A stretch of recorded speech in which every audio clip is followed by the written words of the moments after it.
Hello, welcome to another edition of the Pause Podcast. I'm Colin. I'm Brian. And this is a special edition of the Pause Podcast. This is I think you should call it the best and worst of 2021. Boy, there were a lot of worsts. But yeah, best and worst. A collection of films, technical aspect, actors, etc. that we just enjoyed during our views of movies, essentially. Basically, it's what we thought was the best and worst of 2021. Correct. So, Brian, I think we gotta get right into it. I'll let you take over hosting duties right now. All right. So we kind of to put a unique spin on our awards. Mm-hmm. You know, we associated our awards with things you typically find on remotes. Obviously, playing off of the pause. So right off the bat, we went with our first award is the Play Button Award, which is the best in cinematography. Mm-hmm. So, Colin, what was your film that won best cinematography in 2021? For me, my nomination, as we're going to come to a consensus here, Yes. was Belfast. Okay. And the reason why I picked that one is because I felt that I was legitimately transported right into Belfast as soon as this movie started, with the entire black and white tone that the movie takes on. And also just, it looks like 1960s Ireland. I mean, most of my family is actually from Ireland, so I've seen like various pictures of what Ireland looked like back in the day, and it was pretty much spot on. Not to mention the fact that the director, Ken Bragna, is also from Belfast. Right. He's right from Belfast, so obviously he has that First-hand experience, yeah. Precisely, and it was just a beautiful looking film. Everything about this movie just immediately brought me into the story. I feel like that's what cinematography needs to do. It really should bring you into the story, and your eyes should never want to leave at any given moment. And for me, literally looking at Belfast and just the political atmosphere that it had at that present time in history was spot on. So Belfast for me takes the cake, regardless. Yeah, absolutely. So mine was Last Duel. Okay. I love The Last Duel. I think kind of going on what you said, how it puts you in that time period. So we're in France, you know, we're in the Middle Ages. Mm-hmm. It just had a really good atmosphere around it. I think, like you said, everything, your eyes were glued to it. It pulled me in. I mean, it was a long film. I think it was 2.5 hours or so. I think you clocked him right about that. And it never once did I want to stop watching or was like, this is a lot or need a break. It was just full on investment. And then when they broke up, when they ended the first, because it was put in 3 sections, if you remember, of the 3-sided story to the film. And when they broke up the first section, I'm like, didn't we just see this? And then they kind of were like, we were like, oh, it's 3 different stories. So not only was I found myself watching, obviously, play out from different eyes, but I found myself kind of connecting the dots, like, oh, this from this story is true, and this one is obviously, somebody's own point of view. Right. As a person who studies history, that's kind of how I do my research. So it was kind of like I was watching research happen live, Right. which I thought was really, really cool. Yeah. So me personally, I haven't seen Belfast, but the way you described it makes me want to see it, and I can see that putting a person into a setting is something that I would personally enjoy. Right. So, I mean, either way, I think two good films that they were, and I'm sure you'd agree on The Last Duel because we saw it together. Right. But yeah, so I mean, in terms of a consensus, I can't really offer a consensus because I've never seen Belfast. Right. But I know you talk about this film a lot. You like this film. I'd be more than happy to concede that Belfast could win Best Cinematography. I have no objections about that, especially if how you describe it with the black and white and the political aspect of it and all that. I'm good with that. Yeah. Even like the shadowing and the lighting that they use in Belfast is beyond real as well. Oh yeah. And also to end on The Last Duel here, I also really enjoy how it's very subtle. I don't know if you've noticed this or not, but even just the way each particular sequence or act, I'll call it if you will, is shot, it's slightly different. Like even just the scene where Matt Damon goes to confront Ben Affleck's character. I can't think of the story. Yeah, he was the Duke. Yeah. Everything. Yeah. I knew it was a Duke. I just couldn't think of what his actual name was. Yeah. But, I know. When they're at the table there. Yeah. Yeah. Exactly. But if you notice, it was slightly framed differently. Mm-hmm.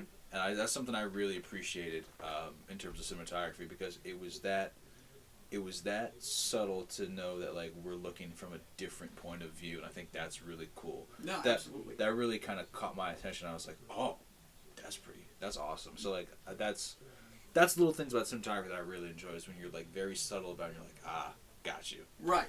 I think you and I kind of enjoy not so much like in your face, like you want to have those subtleties where it's like that was really cool, like that half a second shot difference is really cool, and it makes the importance and drives the fact home that this is 3 different stories from 3 different point of views. And it was just fantastic. Yeah. So even still, like even like some of like the shadowing and lighting of each thing is like really cool. Like it's almost really like they put these 3 movies together in one, which is really awesome. I think they captured the atmosphere of the Middle Ages really well, and I really enjoyed that final. Obviously, the build-up would be the duel, of course. But I really enjoyed how they shot that from the horse sequence, and then them not having the horses, and then fighting, and then the final kill by Matt Damon was just beautifully shot. I mean, because you had that moment between the two, and I mean, obviously, big fan of Gladiator, so it gave me kind of Gladiator vibes. In that final shot sequence, if you recall the fight sequences in Gladiator, which makes sense because Scott. Right. But it's I really, that's just my pick, obviously, and I really enjoy the atmosphere and everything because that's a time period I like to study is the Middle Ages. So So I'm not sure what the consensus would be on this category, just because I'm at a handicap here, not seeing Belfast. I mean, maybe we don't need really consensuses, but just a consensus for. Y'all, the listener. Right. Like, these are 2 movies to go check out. Right. If you haven't already. I think in terms of similarities in with putting somebody in that time period, both films will satisfy that 100%. Absolutely. I mean, how long was Belfast's runtime? Belfast is like a little over 90 minutes. All right, so it's pretty quick. Yeah, so I mean, at that point, it would just be: do you want to you want to really immerse yourself for a long period of time, or do you want to just immerse yourself for 90 minutes, enjoy a film? That would be Belfast, or for a longer period of viewing, go see The Last Duel. Either way, you have a good Well, it's also 2 different kind of stories as well. That's absolutely. the other thing too. I think it kind of goes back, and I'll go back to this film. I think it came out last year, The Irishman. Long film, but it really puts you in that time period and that mindset of like, Jimmy Hoffa and then the gangs and the mob and all that. Yep. So yeah, just stuff like that. But yeah, both films I think, both films will satisfy. Putting yourself into that time period. For sure. So, all right, cool. So I guess get right into the next one. Yep. The Volume Up Award, which is the best soundtrack. And what did you think for the best soundtrack? So. Or score. Yeah, So should clarify best soundtrack / score. I gave it to The Matrix. Really? I really enjoyed the score from The Matrix. I actually just yesterday and the day before, actually for a while, maybe a week, I've been listening to the score on Spotify, and I just really enjoyed. I loved the first 3 Matrix scores and soundtracks and stuff like that. So they did a great job, kind of keeping with that. Unfortunately, the film didn't keep with the trilogy in terms of viewing and stuff like that, which we'll talk about on a later podcast. Correct. But yeah, so it was just I just really enjoyed the score, the soundtrack, how they tweaked the White Rabbit song. I think it was a great kind of. I don't like when people edit songs because I like the originals. Like covers are okay, but I like. Keep the original in. And I actually didn't hate that tweak. I thought it was fit everything perfect. It worked with the trailers. It got me excited to see the film, which that's a part of what a soundtrack and score is supposed to do, is in the trailer kind of hype you up. And also just enhance the overall film. Yeah, I mean, because, you could easily have just a generic string quartet play in the background, or you could have a just nice piece. I always go back to Star Wars. I think Star Wars has always had the best kind of like filler music where it's like sudden horns and strings and obviously Jurassic Park was like that. That's a lot of John I mean, Williams' style I mean, as well. obviously John Williams is probably the best composer One of the best. in terms of movies of all time. One of the It'd be hard for me to pick. Right, I mean, because I like Hans Zimmer. Hans. I've been a huge fan of Hans Zimmer. I mean, Top Gun, all that stuff. I would even go as far as Michael Giacchino. Yep, yeah. So, but yeah, I mean, it's just, in terms of a score and a soundtrack, that really, Matrix really hooked me. Mm-hmm. And just to go on the fact of, go to the trailers real quick, the tweak of Nirvana for the Batman movie, don't like it. No. Doesn't make me want to see the movie at all. Going further with that, there was actually a cover of, I believe it was Smells Like Teen Spirit in the Black Widow movie. Mm-hmm. Ruined that entire sequence of the film for me. It was like over the opening credits, but it was just weird. Like, Yeah. it was just so, like, I didn't understand why Smells Like Teen Spirit was being paired with Black Widow. Right. And like it didn't make any sense to me, but like, see, that's one of the things where I was like, that doesn't enhance it for me. No, I mean, Black Widow, there's so many things you could have done in terms of, but I mean, like Nirvana and Black Widow, I don't get it. Like, Smells Like Teen Spirit would probably be a better song for like Spider-Man, who's a teenager. Right. But I get where you're coming from there. But it was a cover to begin with as well. It wasn't even an original. Yeah. Yeah. Like there's some times when it's, you hear a cover and you're like, why? Just why was this made? Precisely. Who needed this? And you know, it doesn't help the film. It doesn't help the artist that covered it. It probably hurts the original artist, if anything. I mean, but sometimes you hear a bad cover and you're like, man, I really appreciate the original. Right. So, yeah. So Matrix got it for me. So your Volume Up award goes to? My Volume Up award goes to the Suicide Squad. Okay. That the score for that, I've listened to it back at least 20 times, and I gotta tell you, it really does a great job at enhancing every particular sequence. Even just like the scene where Harley is with, I can't think of his name now, but the agent guy, right? Yeah, I'm drawing a blank on his name, but yeah, I know what you're talking about. I just had and escaped my brain parts, but anyways, like the cues from that scene are in the soundtrack, and I'm just like, this actually really enhances the scene more than I think consciously when I'm watching the film, but like subconsciously, I'm just like, wow, it really displays the themes of Harley Quinn so perfectly, and for me, it just is one of those scores where I feel like I'm literally watching the movie when I go back and listen to the score. Mm-hmm. And for me, like, a bunch of scores do that. So like The Last Jedi, which is like my favorite movie of all time, that score is just, I can just watch the movie like that. Mm-hmm. And it's just magical. That's really what it comes down to. I think that's what makes a soundtrack work, and as long as it enhances the movie, it's perfect. So for me, I got to go with the Suicide Squad. Yeah, you know, I like, if we were doing this on a John Wick year, what should have been, Right. I probably would have given it to John Wick. Yeah. All three John Wick scores have, I can, like you said, visualize. Like, Yeah. there's a fight sequence here. Yeah. There's a driving sequence here. It's something action. And that's what the Matrix score did to me, is like, I know exactly what was going on at this moment of the film. Yeah. Like, I know when Neo and Morpheus, fake Morpheus as I call him, were fighting in the dojo. I know that sound, Yeah. that soundtrack. So it's just, yeah, that's just what did it for me. And maybe it's just, I wanted to like that film. I love The Matrix. Keanu Reeves, probably my favorite actor of all time. At least one of them. But that's just what did it for me. So I got a question for you, since you kind of compared it with the original Matrix scores. Yeah. Do you think Resurrections borrows elements from the first three? 100%.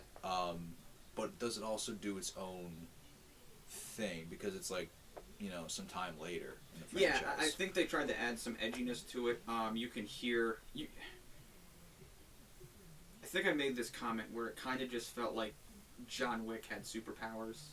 Yeah, I do remember you making that comment. It kind of, that's basically what the soundtrack almost kind of feels like. It kind of feels like you make a not a podcast, a playlist of John Wick songs and Matrix songs and mush them together. Here's your soundtrack. Gotcha. But you know, it has those moments where the horns kick in and the kind of like somebody jumps out or a punch happens, but it has those high paced drum lines and bass lines, and I think in terms of a soundtrack and a score, it fits in very well with the Patch trilogy. Okay. So, All right. yeah, that's just me personally. Yeah. So, I mean, in that case, Suicide Squad, how does that rank with, say, the first Suicide Squad, or just like maybe the Justice League movie or other DC kind of related movies? Sure. So I mean, like the score in terms of the first Suicide Squad movie, I didn't necessarily enjoy it. Mm-hmm.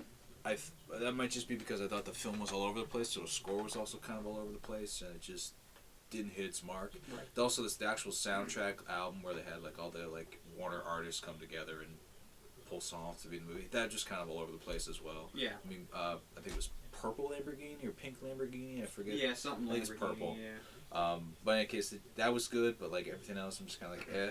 But that might also just be because it just didn't mesh well together. Like for me, when I think of what makes a good, action movie soundtrack, I think right now my top tier is Guardians of the Galaxy. Mm-hmm. I think just the way that they have all those old 80s and 90s songs, they're not really old, but they have those songs, and it fits in really well with the Star-Lord character, and it also provides, to the atmosphere of the movie. Right. So I think that's probably the perfect blend that I've seen recently.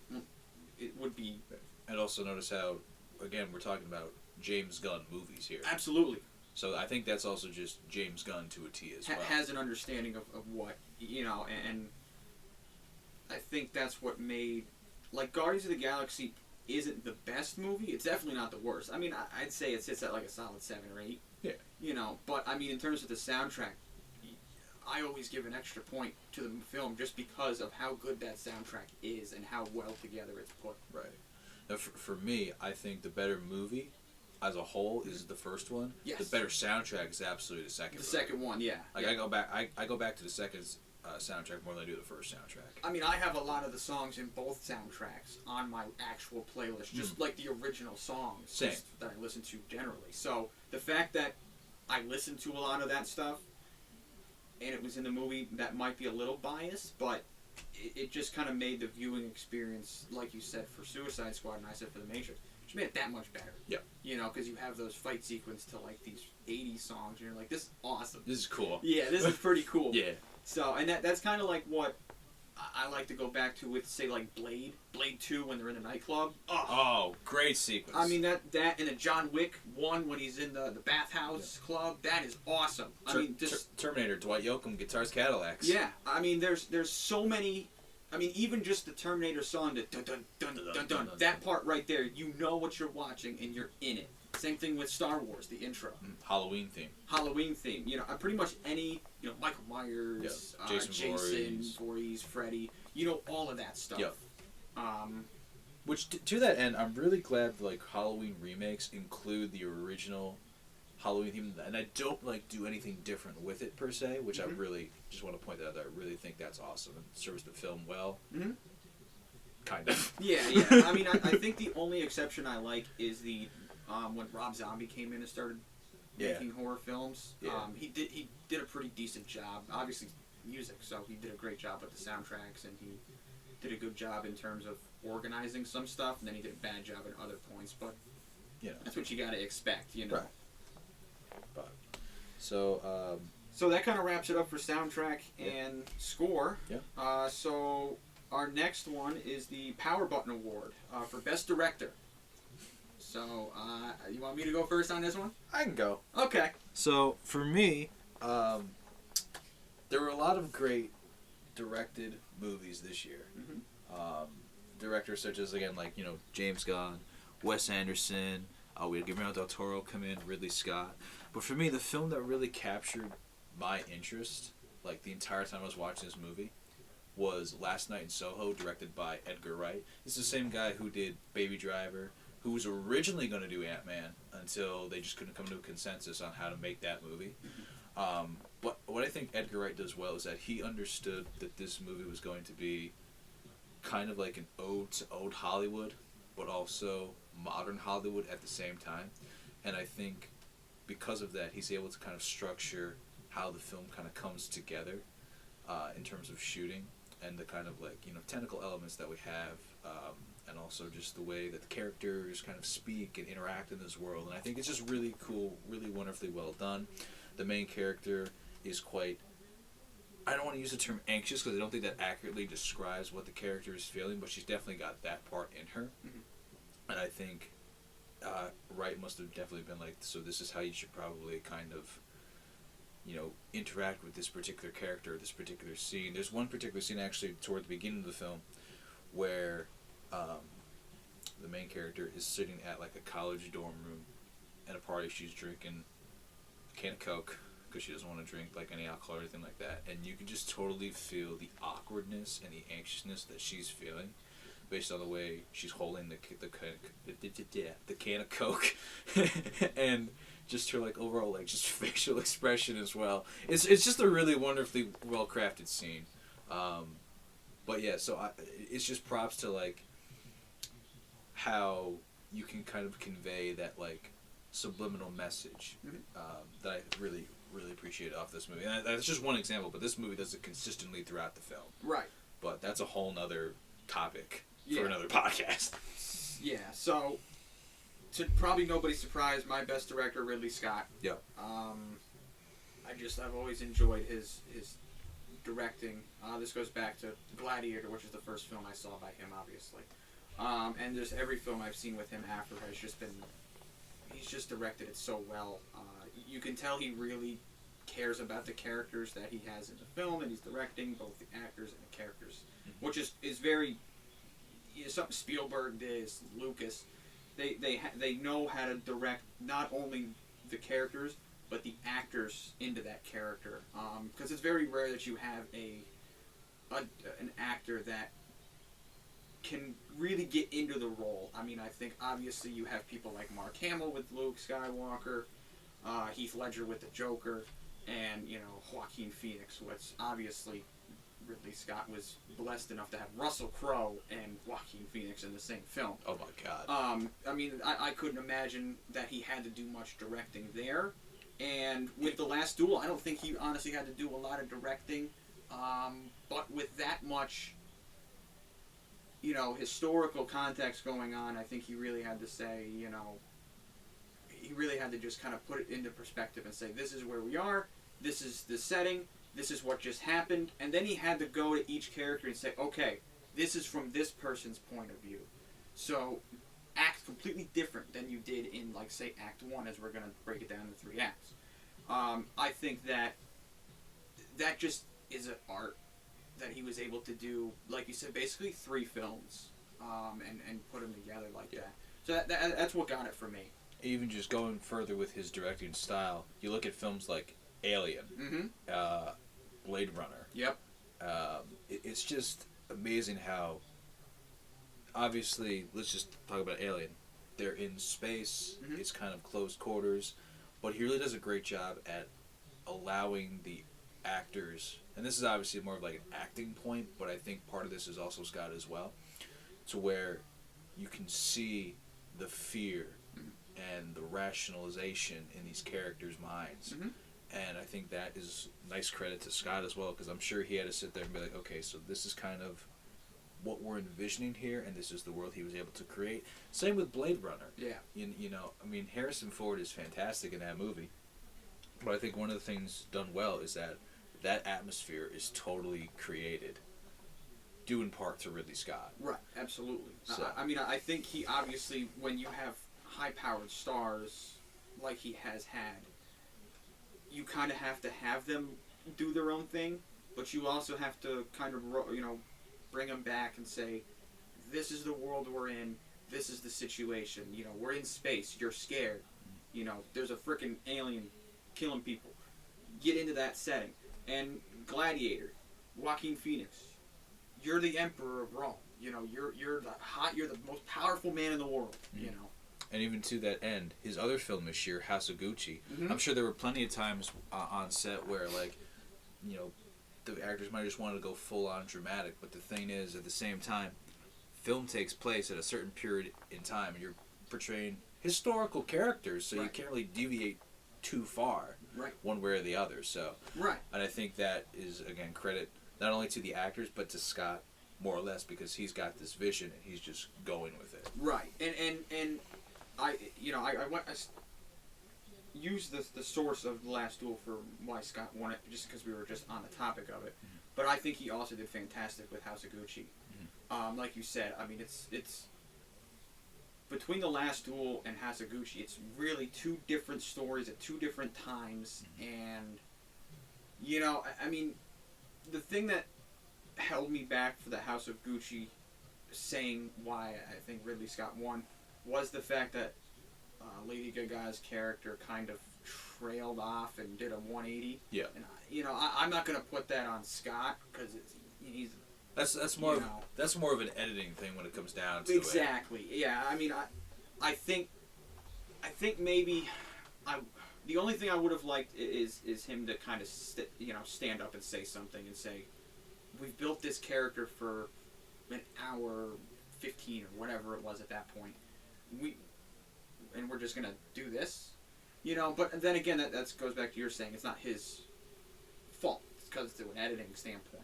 Right. I mean, at the end of the day, sometimes you do have that say as well. Right. On the editing floor, but at the same time, you've done what you had to do, mm-hmm. and obviously, the editor's going to kind of create that narrative for you. Right. And I think the studio has a lot to say in it too. Yeah. But of course. It's a shame that a lot of they take a lot of the creativity out of the hands of the director and the producers and all of that, but it could also add more creativity when you have to meet a certain kind of parameter. Yeah, and I was just about to say, you also could add a lot of creativity when, say, you're George Lucas and it's Lucasfilms and you have freedom to basically do whatever you want and tell whatever story you want. Yeah. Like, we've heard it many, many times. If Lucas had his way, we'd have a 4-hour Revenge of the Sith, and it sounds like we might get it. We might have the full director's cut. So in that regards, that kind of hurt him because he was limited. Now, if this was, New Hope, Empire, and Return of the Jedi, maybe he could have gotten away because he wasn't chained down at that point. But it's just, I think going back to Ridley Scott, it's just maybe he ran out of time, or the studio ran him out of time essentially. But because that last sequence when Adam Driver gets shot, that was rushed. That was so rushed. It's like, I feel like that was last day of filming. Yeah. And they were like, "Oh crap, we gotta kill you!" Yeah. like it was like, I was like, See, there's one because there was I really enjoyed probably 85 to 90% of that movie. Right there, that lost a little bit of me. It lost a lot for me on that, because I was like, you build that up and then it's just like, oh, okay, cool. Here's what I think happened. One of two things had to happen. One, it was shot correctly in principle, but it didn't look right or something was messed up, so they reshot it, mm-hmm. and then they're like, oh shoot, we got to use that. Or number two, they probably turned in a film that was probably like 2:45, and studio was like, you got to cut that down to 2.5, and they were like, all right, well, what can we cut?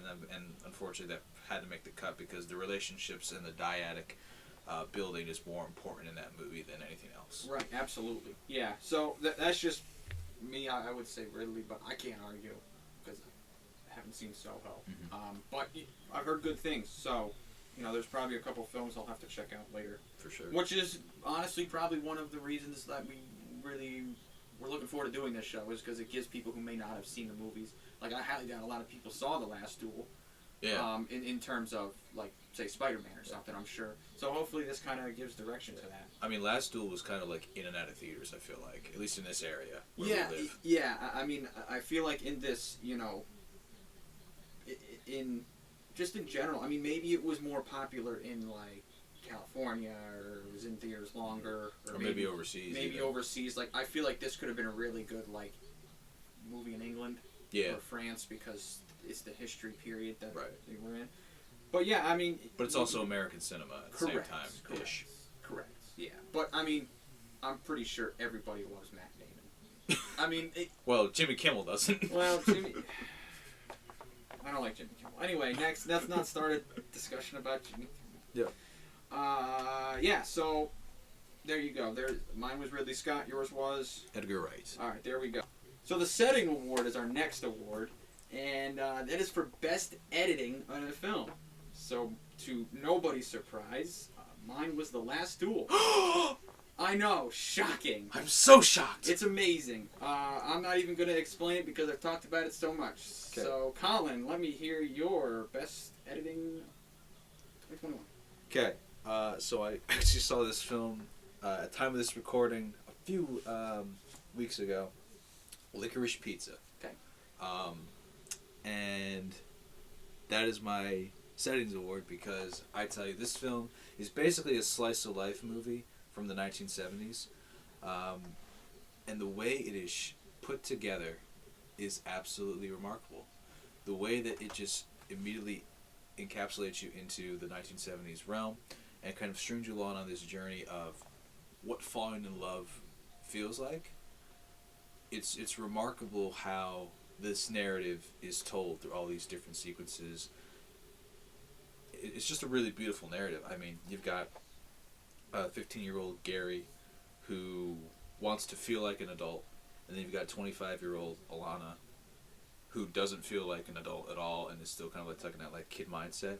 And these two wind up falling in love. Granted, it's not about the age gap. I just want to point that out there. It's a lot of people's controversy and criticism of the movie. I don't think it's about that. I think it's more so about the fact that this is what falling in love feels like. It feels like when it's a perfect match, that's what it feels like.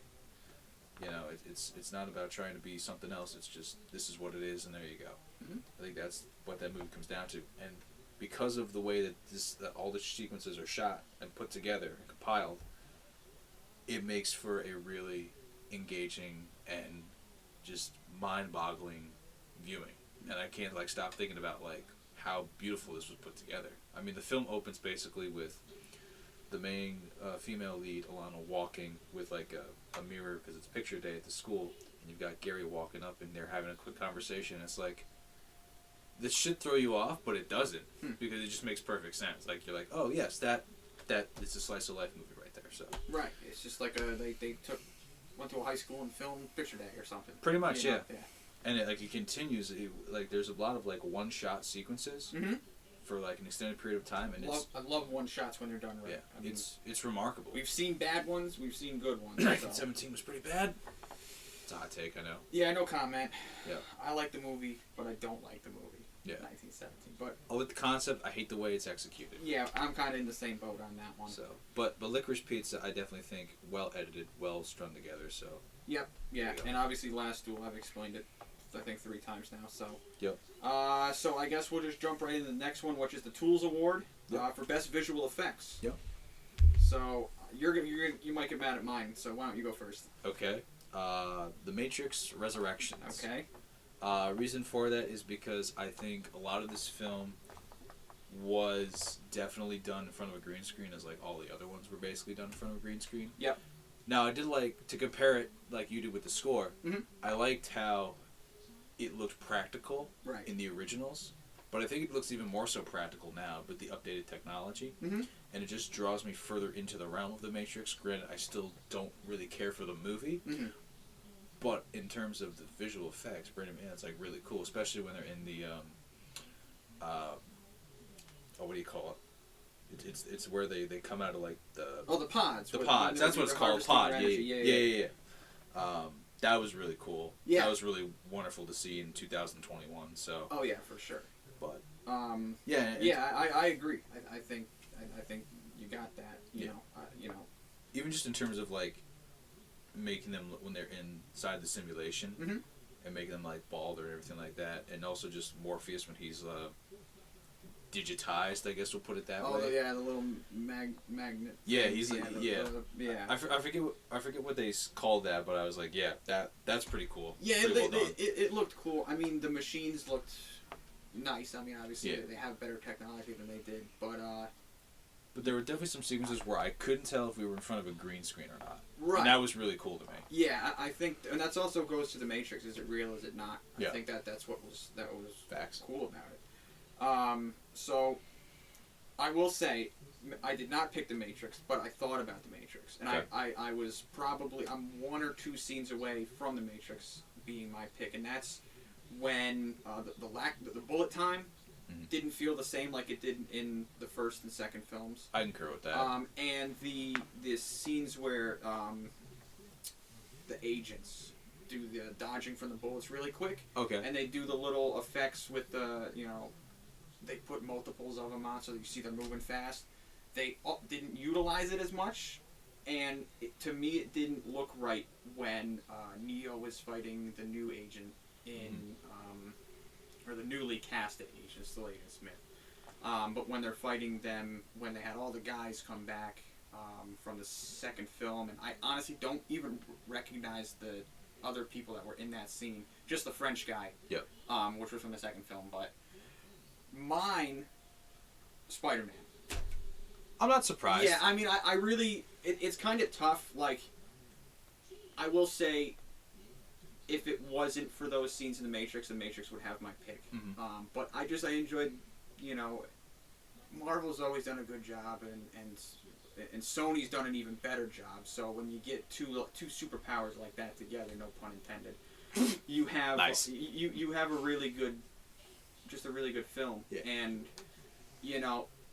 obviously there were points where it was like in the film was like, this sucks, dude. But the editing I never felt was bad. I mean, you had when that character that I will not say summoned the greatest Spider-Man of all time, Tobey Maguire, and the second greatest Spider-Man of all time, Andrew Garfield.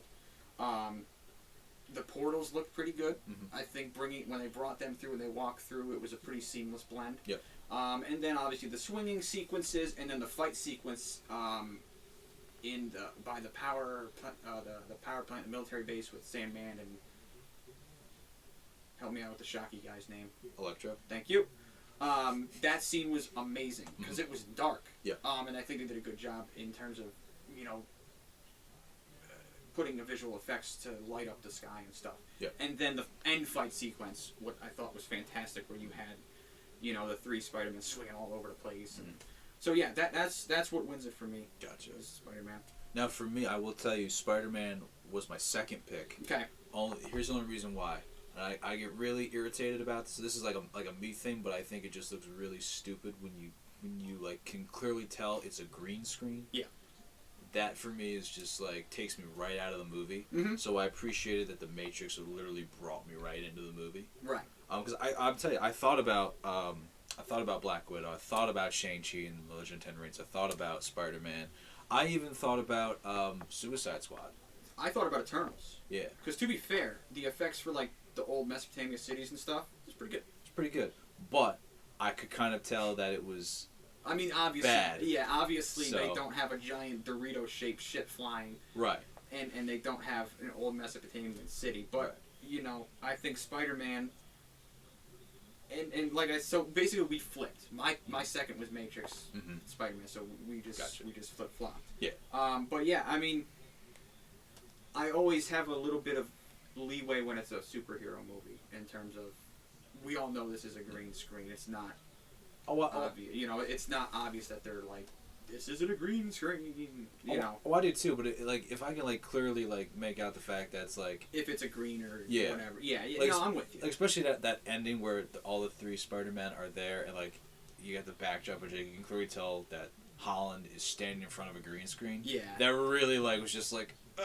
I mean, I know this is where this is ending. I'm just like, no.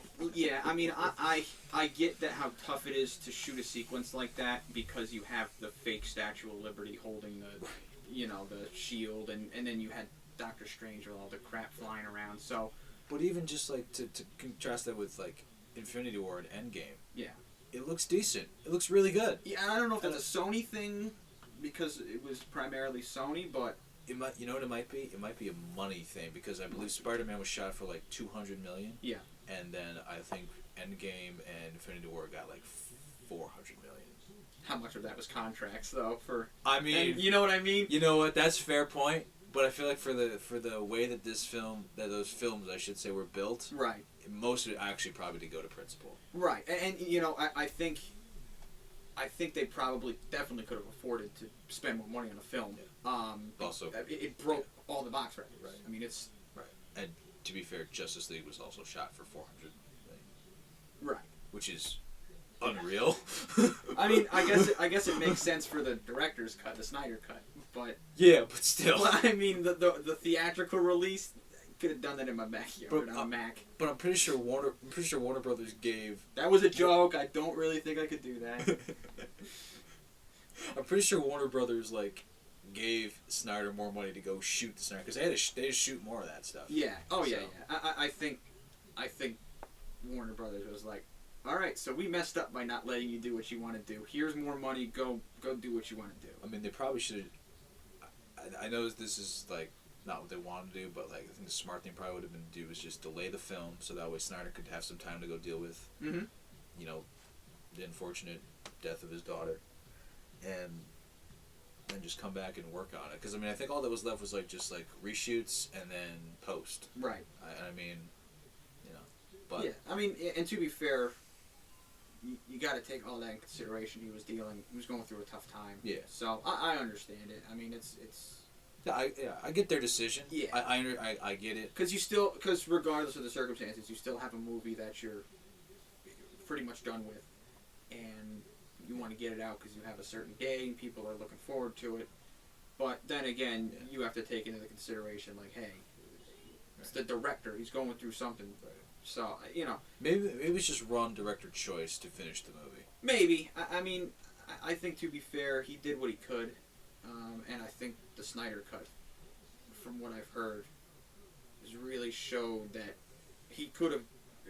He had a good concept and he can make it work.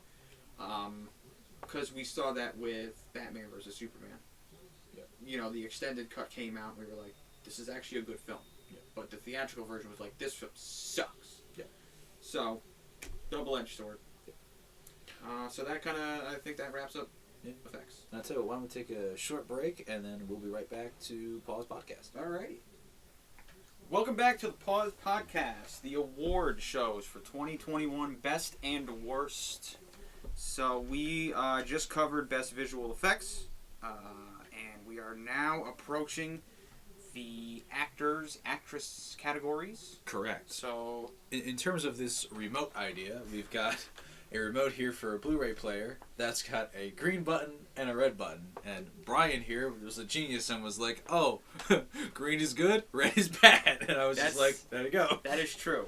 So we're going to start with the red button in terms of supporting actor/actress. Basically what we decided to do was just pick one of the two and just go with it. So would you like me to start, Brian? Where do you want to go? I could start. Okay. So my worst supporting, Jacob Batalon, Ned in Spider-Man. Ooh. Hated him. Hate his character. Gotcha. Don't think he did anything to help the character. Really didn't like the terrible hand gestures that he made. Kind of made me uncomfortable. Didn't whatever whatever you were doing with your hands was probably exactly what he did in the film. Yep. I didn't like it. I think that if anything, he hurt the scenes he was in with Holland and Zendaya. I'm not sure. Zendaya. Okay, so we're gonna go with Zendaya. Is now the pronunciation. Did not help. I really think he actually, for me, he really hurt the reveal of Garfield and McGuire. He didn't portray it like the accident that it was, if that makes any sense. He didn't convey it to me as a viewer. Mm. And, yeah, I just didn't find anything that led me to believe, as a true supporter, he didn't support anybody. If anything, he dragged down the stars. This is an interesting take. I never thought about it like that. Yeah. But let me just take a second to put my thoughts together here. Right. Yeah. No. It was something that I put a lot of thought into. Yeah. And because I was gonna throw out like Jared Leto, but I actually didn't hate his performance. So I was like, who really House of Gucci. Got it. Got it. Colin was trying to process what movie Jared Leto was in as a supporting actor. Well, I'm processing the Jacob Batalon thing. And he's like, Jared Leto. I'm like, Jared Leto? He was in a movie? And I'm like, oh, yeah. House of Gucci. Yeah. Hello. And I didn't hate... I really didn't hate anybody in that film. I think everybody played their role fairly well. So I'm like, he didn't take away from Al Pacino's character, which is tough to do.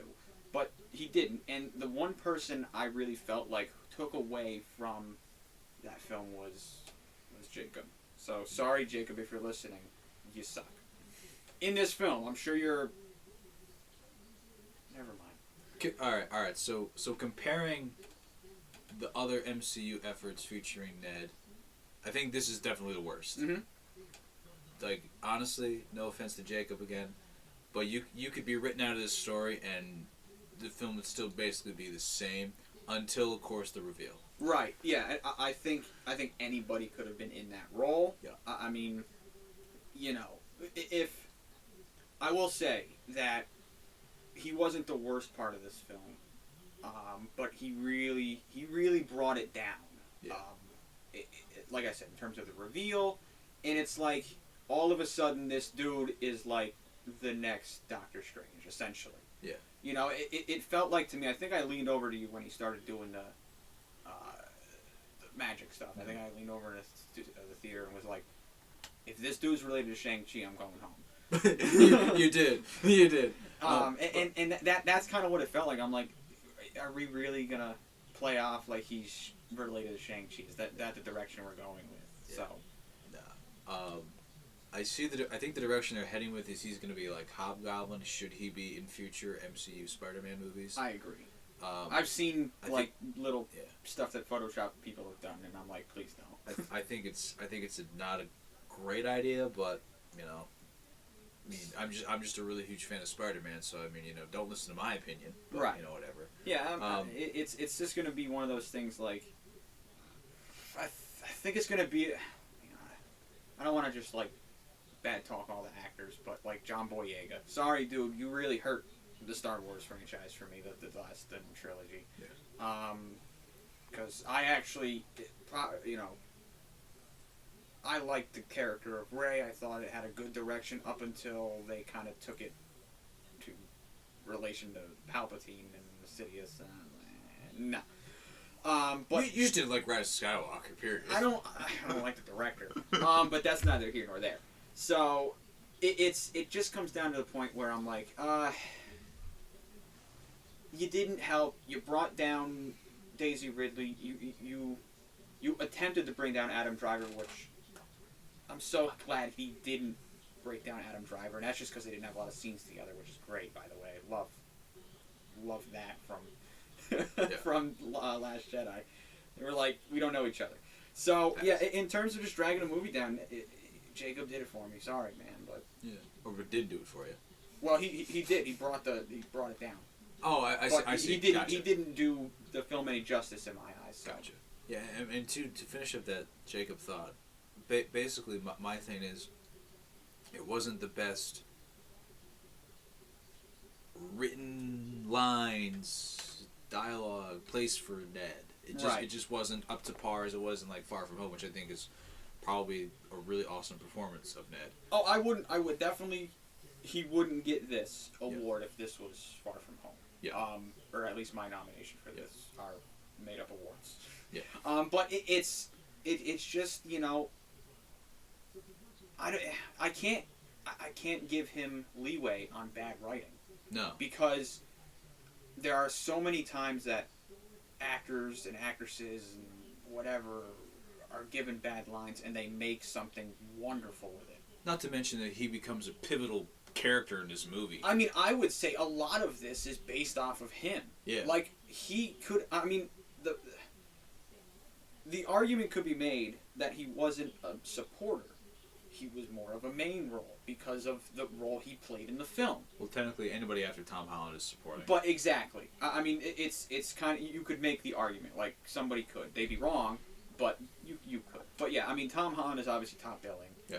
And then Zendaya...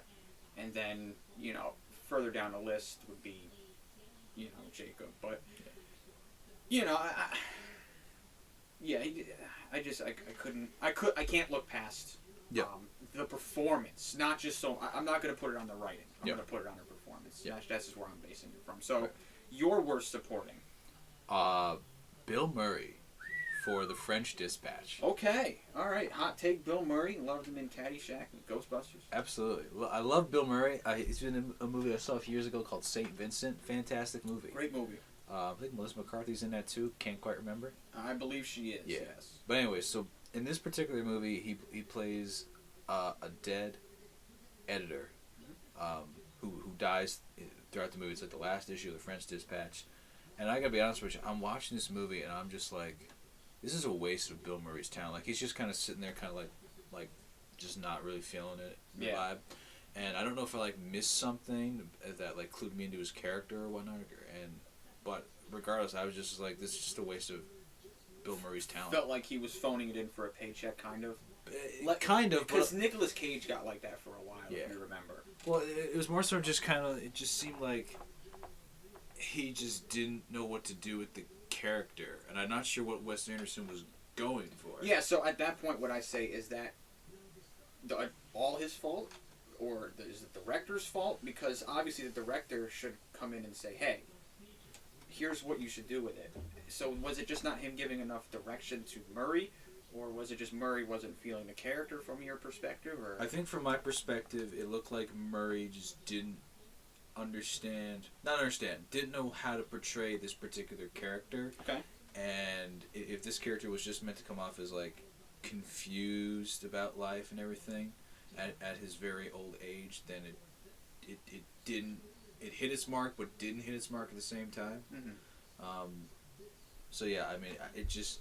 Murray's performance just confused me in this movie. I was good with everything else except Bill Murray's performance with this movie, and that really brought it down because he's a pivotal role. He's only in the movie for about 5-10 minutes tops, Mm-hmm. but it's such a pivotal thing because he's the editor of this thing that it makes the film become far less. Right. Even though the final story it's broken up again similar to last two in 3 separate acts, but obviously it's a little different because it's 3 separate stories in this case. He kind of gives feedback to the writer of this one story, and it was just kind of you should cut this, or is there more to this? And it was just weird. Right. It was just oddly placed. There was an oddly shot sequence. So, and to be fair, yeah. we've seen what Bill Murray can do in a short cameo appearance in Zombieland. Right. I thought that I forget how long, maybe 15 minutes or so he was in, maybe even less than that. I think it was because he's in. It's Bill Murray's house. Yeah, it's his house. So I mean, maybe it's easier to play yourself, obviously. Right. But it was a short cameo, and it was funny, and he obviously you fit the role of yourself pretty well. But so maybe it's not the best example because he played himself, but we've seen what he could do. To that end, he's a more comedic actor. He is. He started doing these more drama roles, and yeah, St. Vincent is a drama, but there's a lot of funny moments in the movie as well. Right. This one is just a very serious kind of dry humor. I guess there's some dry humor moments. I wouldn't put it on Murray, or just we'll go broader because the point I'm going to make of a comedian doing a serious role. My go-to number one always will be Good Will Hunting Robin Williams. Right. I think that's that just shows how good Robin Williams truly was. Right. Is that spectrum that he has. Right. So maybe Bill Murray's just not cut out for the serious. I don't want to say cut out. Maybe he's not as invested in a serious role as he would be for just a funny comedy role. Or maybe just subjectively, I wouldn't have casted Bill Murray for that particular role. Right. Maybe that's just what I'm thinking. I mean, maybe it was just hey, I really like Bill Murray. Let's throw him in this film. And you're but he has no... Doesn't serve the story. Exactly. So... That's me. Yeah, we can't answer those questions. We're just giving, our viewpoint on it. So... If I was in the director's chair, I might have casted, Harrison Ford.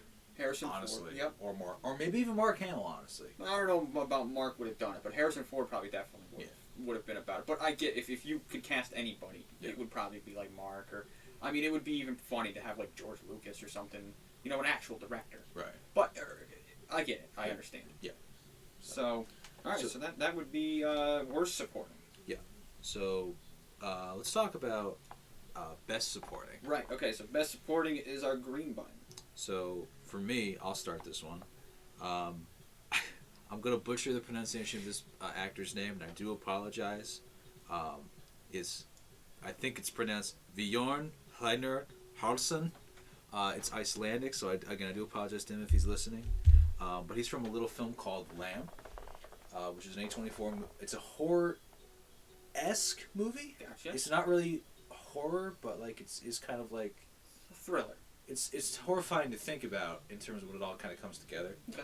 Basically, these two people don't have children. I believe the woman can't have children. The film was subtitled, so I don't really quite remember why she couldn't have a child. Gotcha. But this lamb is birthed, and they decided to raise it as their own. On a farm, I might add. But it was just like cool to kind of like see how it all kind of came together. And then this actor is the father's brother, and he just like pops up out of nowhere as a visit. But like what he adds is like this like sense of like confusion about this whole thing of like raising a child. Like I feel like the theme of the thing is like raising a child at the most like inopportune time, but like also realizing that a child also kind of does prepare you for life and teaches you lessons. And I think what this character does well about this movie is that he kind of like brings it all together and kind of like shows that like yes, the child wasn't a great idea, but it also kind of brings life together for the family as well until it spirals out of control. Yeah. But definitely a great film that I saw on a whim. Like I heard about it and I was like, this probably won't be good. And then I was like, you know what? I got nothing to do on a Tuesday night. Let me go see this movie. And Sure enough. I gave it a 9 out of 10. Yeah, I mean, So- you know, those are usually some of the best films. Is ones that are like, you should really check this out, and you've never heard of it. Yep. And I think that's pretty cool. So. I mean, I've heard that so many times over the course of my years, and I'm just like, those are usually the films where I'm like 8 out of 10, 9 out of 10, sometimes even a 10 out of 10. Right. There's only been a few instances where I'm just like, yeah, that movie sucks. Yeah. Such as like Sam Elliott's The Man Who Killed Hitler and then Bigfoot. Mm-hmm. That was just an off the rails movie. Yeah. Like it was good for like the first like 15 minutes and then just went Down. Yeah. Got it. kind of like a movie like Finding Jesus. Yeah, there you go. You were just telling me about your discovery of Jesus, It's- literally it's- and figuratively. yeah. No, it was. Yeah, you were just telling me about it the other day. You were like, I don't recommend this. It's basically like Finding Nemo. That was my exact question, by the way. My exact question was, is it anything like Finding Nemo? Yes. Is the main character Melvin or whatever his name, Marvin? Nah, but like, it was just not great. But anyway, I don't want to get sidetracked on that. But yeah, so. Yeah. So my best supporting, Al Pacino. Really? How I love me some Al Pacino. Really? I really liked him in that movie. I think he kind of just embraced this role of like a Gucci. Like he really did. Like, you know, he didn't go over the top like Leto with the voice and all that. But he kind of just played it very well. Like, you know, like for instance the scene in the Gucci store where Lady Gaga and Driver come in. And he welcomes her, and she's looking at like a purse, I think, and he's like, "It's yours, a gift. Mm-hmm. This is all yours." He says, you know, Mm-hmm. and I'm like, that's just little things like that. And then the scene where they're making him sell his shares with him and Jared Leto, and then he sees Driver come in, and his reaction is like he was stone cold. I'm not doing it. And he saw Driver, and he cracked, Mhm. and then he signed it with such aggression. I'm like, that was perfect. Mm-hmm. Like, I think he did nothing but help. So this is the exact opposite of my point with Jacob here, is he did nothing but help Adam Driver, Lady Gaga, further their characters in the scenes that they were in together. Mm-hmm. Okay. And the scenes out as well, Right. which is important for me as Right. well. I mean, even just the dyad between him and Paulo Yeah. is absolutely incredible. Absolutely. And I concur with that statement. Like, if it was probably anybody else, wouldn't have enjoyed that character as much as I did. Mhm. You know, ultimately, I saw a few more movies than you did this year, and I thought, Bjorn. thank you. Couldn't think of his name, and I have it written down here. I'm trying to find it. Yeah, I thought he just did a much better job of kind of bringing the story together. Yeah, no, absolutely. I think But yeah, I would totally agree. Like, best supporting actor in that movie, hands down, Pacino. Oh yeah, I mean it's kind of tough to go against Pacino. I mean, kind of like DiCaprio or Tom Cruise, for instance. Like if they were a supporting actor, just because of who they are, they're going to be in the front, just because of how good they are as an actor and stuff like that. I mean, you could have also said Jeremy Irons was very good for this minute role that he had in the movie, but even still, Pacino's just. I mean, Pacino was a consistent player all the way to the end, essentially. Correct. So that's why I gave it to him, because his character kept me intrigued. Like I was like, oh, how's he gonna react to what going on with Gucci? How's he gonna react? How's he gonna react to that guy dying or this being sold or the knockoffs? I thought that was interesting too. So just the way he elevated things. I was just thinking, like, House of Gucci might be worth a rewatch in terms of a character study. Mm-hmm. And I just kind of thought about that as you've been saying this thing about Pacino, because I thought I had while watching the movies that, like, yes, the main aspect is the dyad of Kylo Gucci and Lady Gaga. And that's our nickname from Adam Driver for everybody. Facts, yeah. I'm sure you've gonna hear that more often than not. But still, it just made sense that was the main focus. But then, as I mentioned, you think about the Paulo and Al Pacino dyad. Mm-hmm. You think about the dyad that Kylo Gucci shares with Jeremy Irons' character. Right. And you think about just all these different relationships. Even the small dyad that Kylo Gucci had with Lady Gaga's parents. I think they only had one scene together. I believe so, yes. When he was disowned from the Gucci family, and he went to their house. I think even stuff like that. Like there was just so many pieces that worked. It was just, I know for us, our biggest complaint was we don't know what time period we're in. Like they did that's the only thing for us. It was like what date is it? Because it skipped a lot. It skipped a lot, and it just like made me like question like how like historically accurate it was going to be of a portrayal. I know it was going to be dramatized regardless, but also another criticism was just Lady Gaga's character. Complete 180. Yeah. I mean, that was my biggest criticism. To be fair, it could come down to what you said previously, and it was we need to cut some things. It's too long. Yeah. So I mean, maybe we'll get a director's cut. Maybe we'll see some deleted scenes that make sense. Yeah. But as of just judging it from the theater, jumped around a little too much. We didn't know where we were, but Pacino brought me back in. Driver brought me back in. Gaga brought me back in. That's just what it was. I mean, I don't think I ever lost interest in the movie. There were times when I was like, where am I? It wasn't what's going on, it's where am I? Like, what time period? What year is it? Yeah. But other than that, I mean, if you threw a year on there, it would have been good every now and then. But other than that, I enjoyed the performances aspect, which is probably why I gave it, without even a second thought, to Pacino. Yeah. Okay, cool. So why don't we do ladies first? Let's go with actress. Okay. Worst actress, red actress, here we go. Brian, would you like to go first? Absolutely. Okay. Oh boy. Kristen Stewart, I would like to have a word with you. Say no more. That's me too. All right. All right. So the first agreed upon award is Kristen Stewart. Oh God.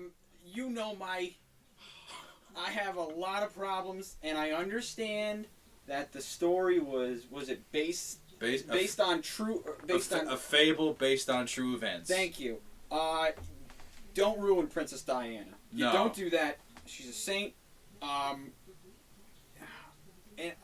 just not even to mention, like, this film didn't need Diana's character. No, I mean, and I said this. I said if it wasn't Diana, I would have probably enjoyed the theme and the message of the film, because it was a good message. It talked a lot about mental health and stuff, and I get it.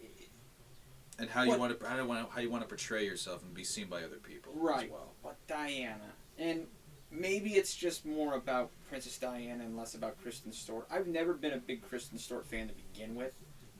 Anybody that's in Twilight, I did not like.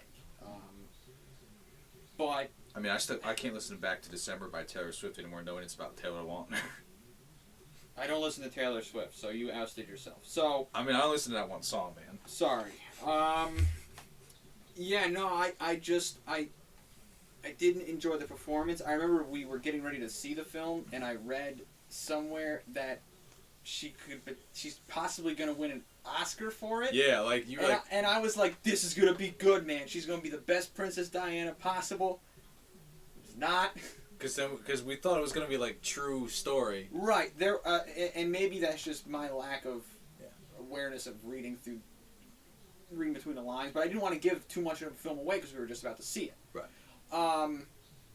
But yeah, the only things I enjoyed was the scenes where she was with the children. Yeah. I thought she acted those very well. Mm-hmm. But overall, I didn't enjoy it. Yeah. She didn't bring anything to the character. She looked like she didn't want to be there making this movie. Now, I will say, I think that's probably how Diana felt as she lived her life. Oh, you could tell that. So, Diana was really out of the light. Yeah. And then the whole thing with getting into the royal family, right. She wasn't a fan of. But, right. You know, I mean... But still, you can't look like you don't want to be there. Like that. No, just, I mean, I get... She did... Diana, to be fair, would not have wanted to been in that situation. No. However, she would have wanted to have been with her kids. And right. at some points, it felt like she didn't even want to be in the scenes with the children. But maybe that's also how she kind of felt. But I think what I'm trying to hammer home here is that it looked like Kristen Stewart herself didn't want to play this character. Right. And that's what just ruined the experience for me personally. I'm 100% with you on that. And once again, it might be... You're probably less biased than I am because I study history, but Princess Diana to me is like one of the most polarizing people in history, honestly. Mm-hmm. Definitely in British history, English history. Sure. But it just... If you don't, give anything to the character and you take away that much, like, I left that film going, I feel bad for the family. I feel bad for William the most.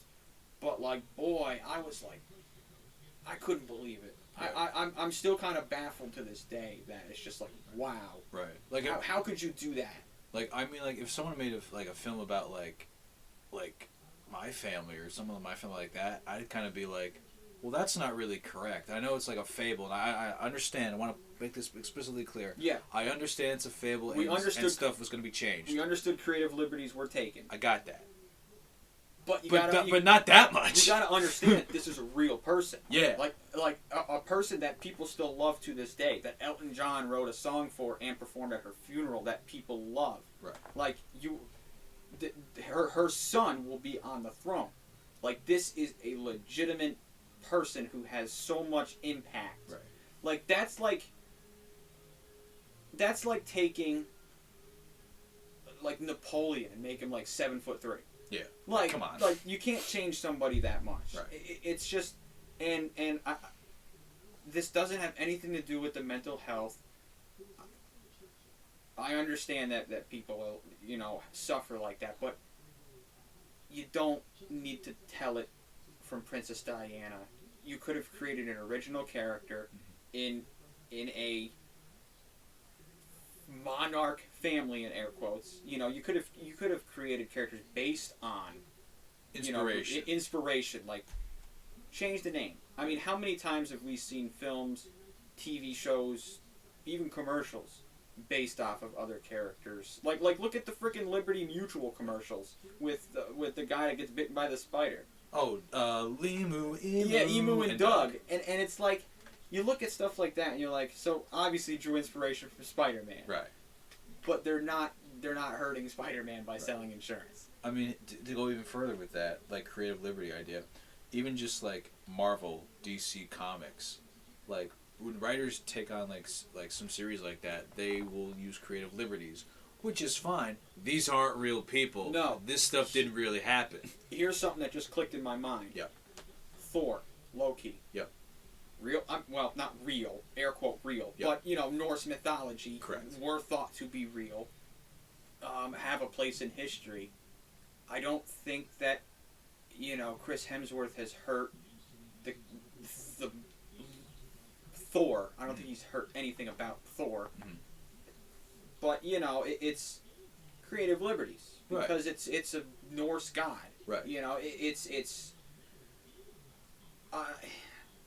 I don't know. It's tough to compare a Marvel superhero movie to a historical figure who, because then again, Thor, let's be real, probably not real because Norse god, but Diana, real. So creative liberties can be taken for a god as opposed to Princess Diana. Right. So it's it's just a rocky road. But I just did not enjoy her performance. Right. She gave nothing to the character. Like you said, it seemed at times she just didn't want to be there, whether that was intentional or not. I didn't enjoy it at all. And to that end, on like creative liberties, even like with Walk the Line, Joaquin Phoenix took some liberties, very small. Yep. But with Johnny Cash, and it's like I can let that go because it's like it's a movie. Right. Right. And I understand this is a movie as well, but you can't just like do a complete almost 180 on the character and maybe like, yeah, that's fine, that's okay with that. No, it's not. No, that's like, and Reese Witherspoon did the same. I mean, if you want to look at a person who took creative liberties on a female aspect of arguably one of a princess of country, if you will. I don't want to say it like that, but we're just using terms here. Yep. It would be Reese Witherspoon's character, June Carter, Cash. So, I don't know. I just didn't enjoy it. Sounds like you didn't enjoy the performance, so. I didn't enjoy her performance at all. That's who I was going to nominate for this category as well. That kind of works out, so let's not even spend any more time on it. So moving forward, let's go to the opposite side now and talk about worst actor. Worst actor. Yep. Okay. I guess I'll go first on this. It's Yahya Abdul-Mateen. He was the person that played the new Morpheus. Oh my god, dude! My god! That is my and like I don't know. Like I don't know what happened there. But boy, did you not do good. This was the question I asked about like. I was like, what category does it fall under? But I'm like, no, Morpheus is a main character. Like, he would be billed up there with Keanu. So, to me, he ruined Lawrence Fishburne's performances. And I was like, man, that was not good. Yeah. I didn't enjoy the character. Because Morpheus was kind of like, almost like a narrator. Oh, and I don't want to say that. But he was like he was the voice. Yeah, he was the voice of the Matrix original trilogy. Yeah, and I didn't enjoy any scenes with him. He was overshadowed by flashbacks of Lawrence Fishburne. When they were in that theater. Yeah, he was sitting in front of Lawrence Fishburne reenacting the scene.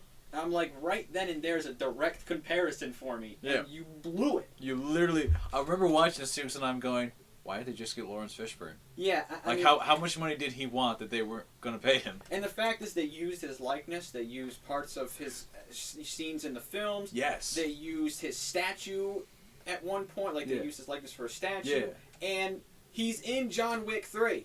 Literally, and probably in John Wick 4, because it ends with him. Yeah. So, he's active in the acting community. Right. Pay the man. Yeah. I know you have the money. Or did he not want to be part of the Matrix Resurrection? And that's another thing, is Lawrence Fishburne might have been like, nah, I want nothing to do. This franchise is done. I'm done with it. I had my share. I'm good with it. Or considering that this film will probably reignite the franchise, unfortunately. Again, talk about that on a later podcast. But could they be going in another direction with Morpheus? I mean, I don't know. It's tough to tell. I hope not, but, I mean, it kind of just goes... to me, it's like a younger actor. Now they're going to do a backstory and an origin story for Morpheus. That's kind of just direction, it seems like, for me. Yep. And if that's the case, then this really backs up my worst performance, because he didn't get me excited for a second film with him. Right. If that's the case. I mean, the entire film just didn't get me excited for Matrix 5. No, I mean, I went solely based on... just nostalgia. I love The Matrix, and I wasn't a fan when I learned that Lawrence Fishburne wasn't Morpheus. I wasn't a fan of who played Morpheus. I wasn't a fan of his performance. I wasn't a fan of a lot of things about this character, this actor, and I'm not gonna. I'm gonna put it on the writing. I'm gonna put it on acting, I'm going to put on everything because this was a character that was already established. You had 3 movies of research to do, and you did none of it. You could have probably listen. I'm sure if Abdul called up Lawrence Fishburne and said, "Hey, I'm reprising your role. Can you help me? Give me some tips." I'm sure he would have offered tips if he didn't want to be in the movie. He might have at least offered, especially with Keanu Reeves being in. I mean, they're friends, right? So he probably could have negotiated if anything, but hated it. I got that. Yeah, didn't like it. Yeah. But yeah, so that's my worst actor. Right. So your worst actor is Ryan Reynolds from Free Guy. all right, Ryan. I'm strapped in for the Ryan Reynolds discussion. All right, so here's the thing. I feel like ever since Deadpool, Yes. Ryan Reynolds has consistently played the same role. Yes. Even Green Lantern was like a preview of Deadpool. You got to think basically, about it, but it's a stretch. But it's basically just like a lovable, in air quotes, goofball. Yep. Who's just gonna be like zany one-liners and just be a very likable kind of like guy everybody wants to be, right? Right. That's fine and dandy. Mm-hmm. I have no problem with that. The problem is, Free Guy, his performance is just so mailed in. Mm. Like, it's just like so like cut and paste. Like, could have just dropped Deadpool in, get rid of like the expletives and the language and everything like that. Put Ryan Reynolds' face on, and there you go. That's it. There's Free Guy.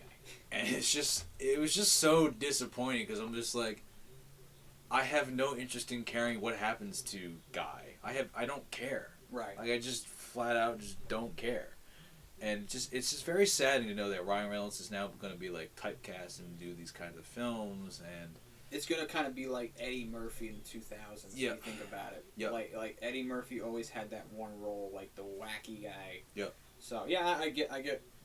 I mean, he hit big with Deadpool. Yep. And people want Deadpool. Yep. So. And I mean, even like Detective Pikachu is still kind of that way. Right. Just his voice now. It was just so sad to see this Free Guy movie. And I'm just like, that's unfortunate. I just really hate that it's just the same over Copy paste. and over. Really, cut, copy, paste. Right. It's probably what this movie did, and I didn't like it. It felt like an underuse of his talents. Yeah, and I get where you're coming from. A lot of hype for Ryan Reynolds, obviously. Yeah. Because I think his last movie was Detective Pikachu before this. I believe so. So, regardless of what you think, he wasn't the worst in that. You know? No. So it's But I like just Detective Pikachu. no. It's but still, it's like you said, you hit big with one thing and you're typecast. Yeah. Like I said, Eddie Murphy's like that. Adam Sandler's like that. Yeah. You know, and Now, what I will offer though is if this film kind of went a little deeper. yeah, Like it tries to set something up to go a little bit deeper with the character, then it like doesn't. right. So, if it went deeper, I might have been like, okay, that wasn't as bad, but definitely still typecast. Right. I would have been okay with it. But for me, this is hands down worst performance of the year. Yeah, I think one of the worst things you could do is write a character around an actor. You know, I mean, there are some exceptions. Mark Hamill, for instance, you can't have Luke Skywalker without Mark Hamill, but it's a natural fit. You can't just write Ryan Reynolds roles. Right. It just makes for, like you said, a cut, copy, paste. Yep. And I think Kevin Hart got like that for a while. Yeah. The Rock's been kind of like that lately. Vin Diesel's always been like that. Yeah. The only exception was like the pacifier, but even then he was like, well, big, he was tough the guy. Same deal. Yeah. It was basically Chronicles of Riddick with kids. Yep. So Nice, weird nice comparison, description, but yeah, you know, it's accurate. Yeah, it works. So yeah, I have no argument with Ryan Reynolds at all. Yeah, it wasn't great, and that was like the only reason why I wanted to see the movie was because Ryan Reynolds. Exactly, you get that Ryan Reynolds hype. Yeah, I was like, okay, this could be kind of funny, and then it was just Not funny at all. no. I think I gave it like a 4 out of 10. Gotcha. I saw my father and I turned to him in the credits and I was like, did they really just make this movie? It was terrible. Yeah, I was. Yeah, I'm with you. It was kind of like you said, it was just so typecast. Yeah. Anyways, so now moving on to Best Actress. Best Actress, our Green Button Awards. So I've got Jodie Comer, Last Duel, my repeat offender for the evening. Nice. I just really liked the way she portrayed the character in 3 different viewpoints, and then the scene with Adam Driver, the rape scene was just, I was like, man, she really portrayed that scene very well. And then she portrayed her like emotions in the duel part very, very well. So I just enjoyed her performance throughout. I will say, close second, Lady Gaga. Really enjoyed her performance, but it was that second half 180 that lost me. Gotcha. So that's why she gets my vote. Gotcha. So, comment on Jodie Comer. I like the fact that she's standing up for like women in this movie, of course, and the fact that a lot of times she's wearing white. Yes. Is really cool. Which symbolizes, I would like to point out, purity. Yes. Just throwing it out there. Absolutely.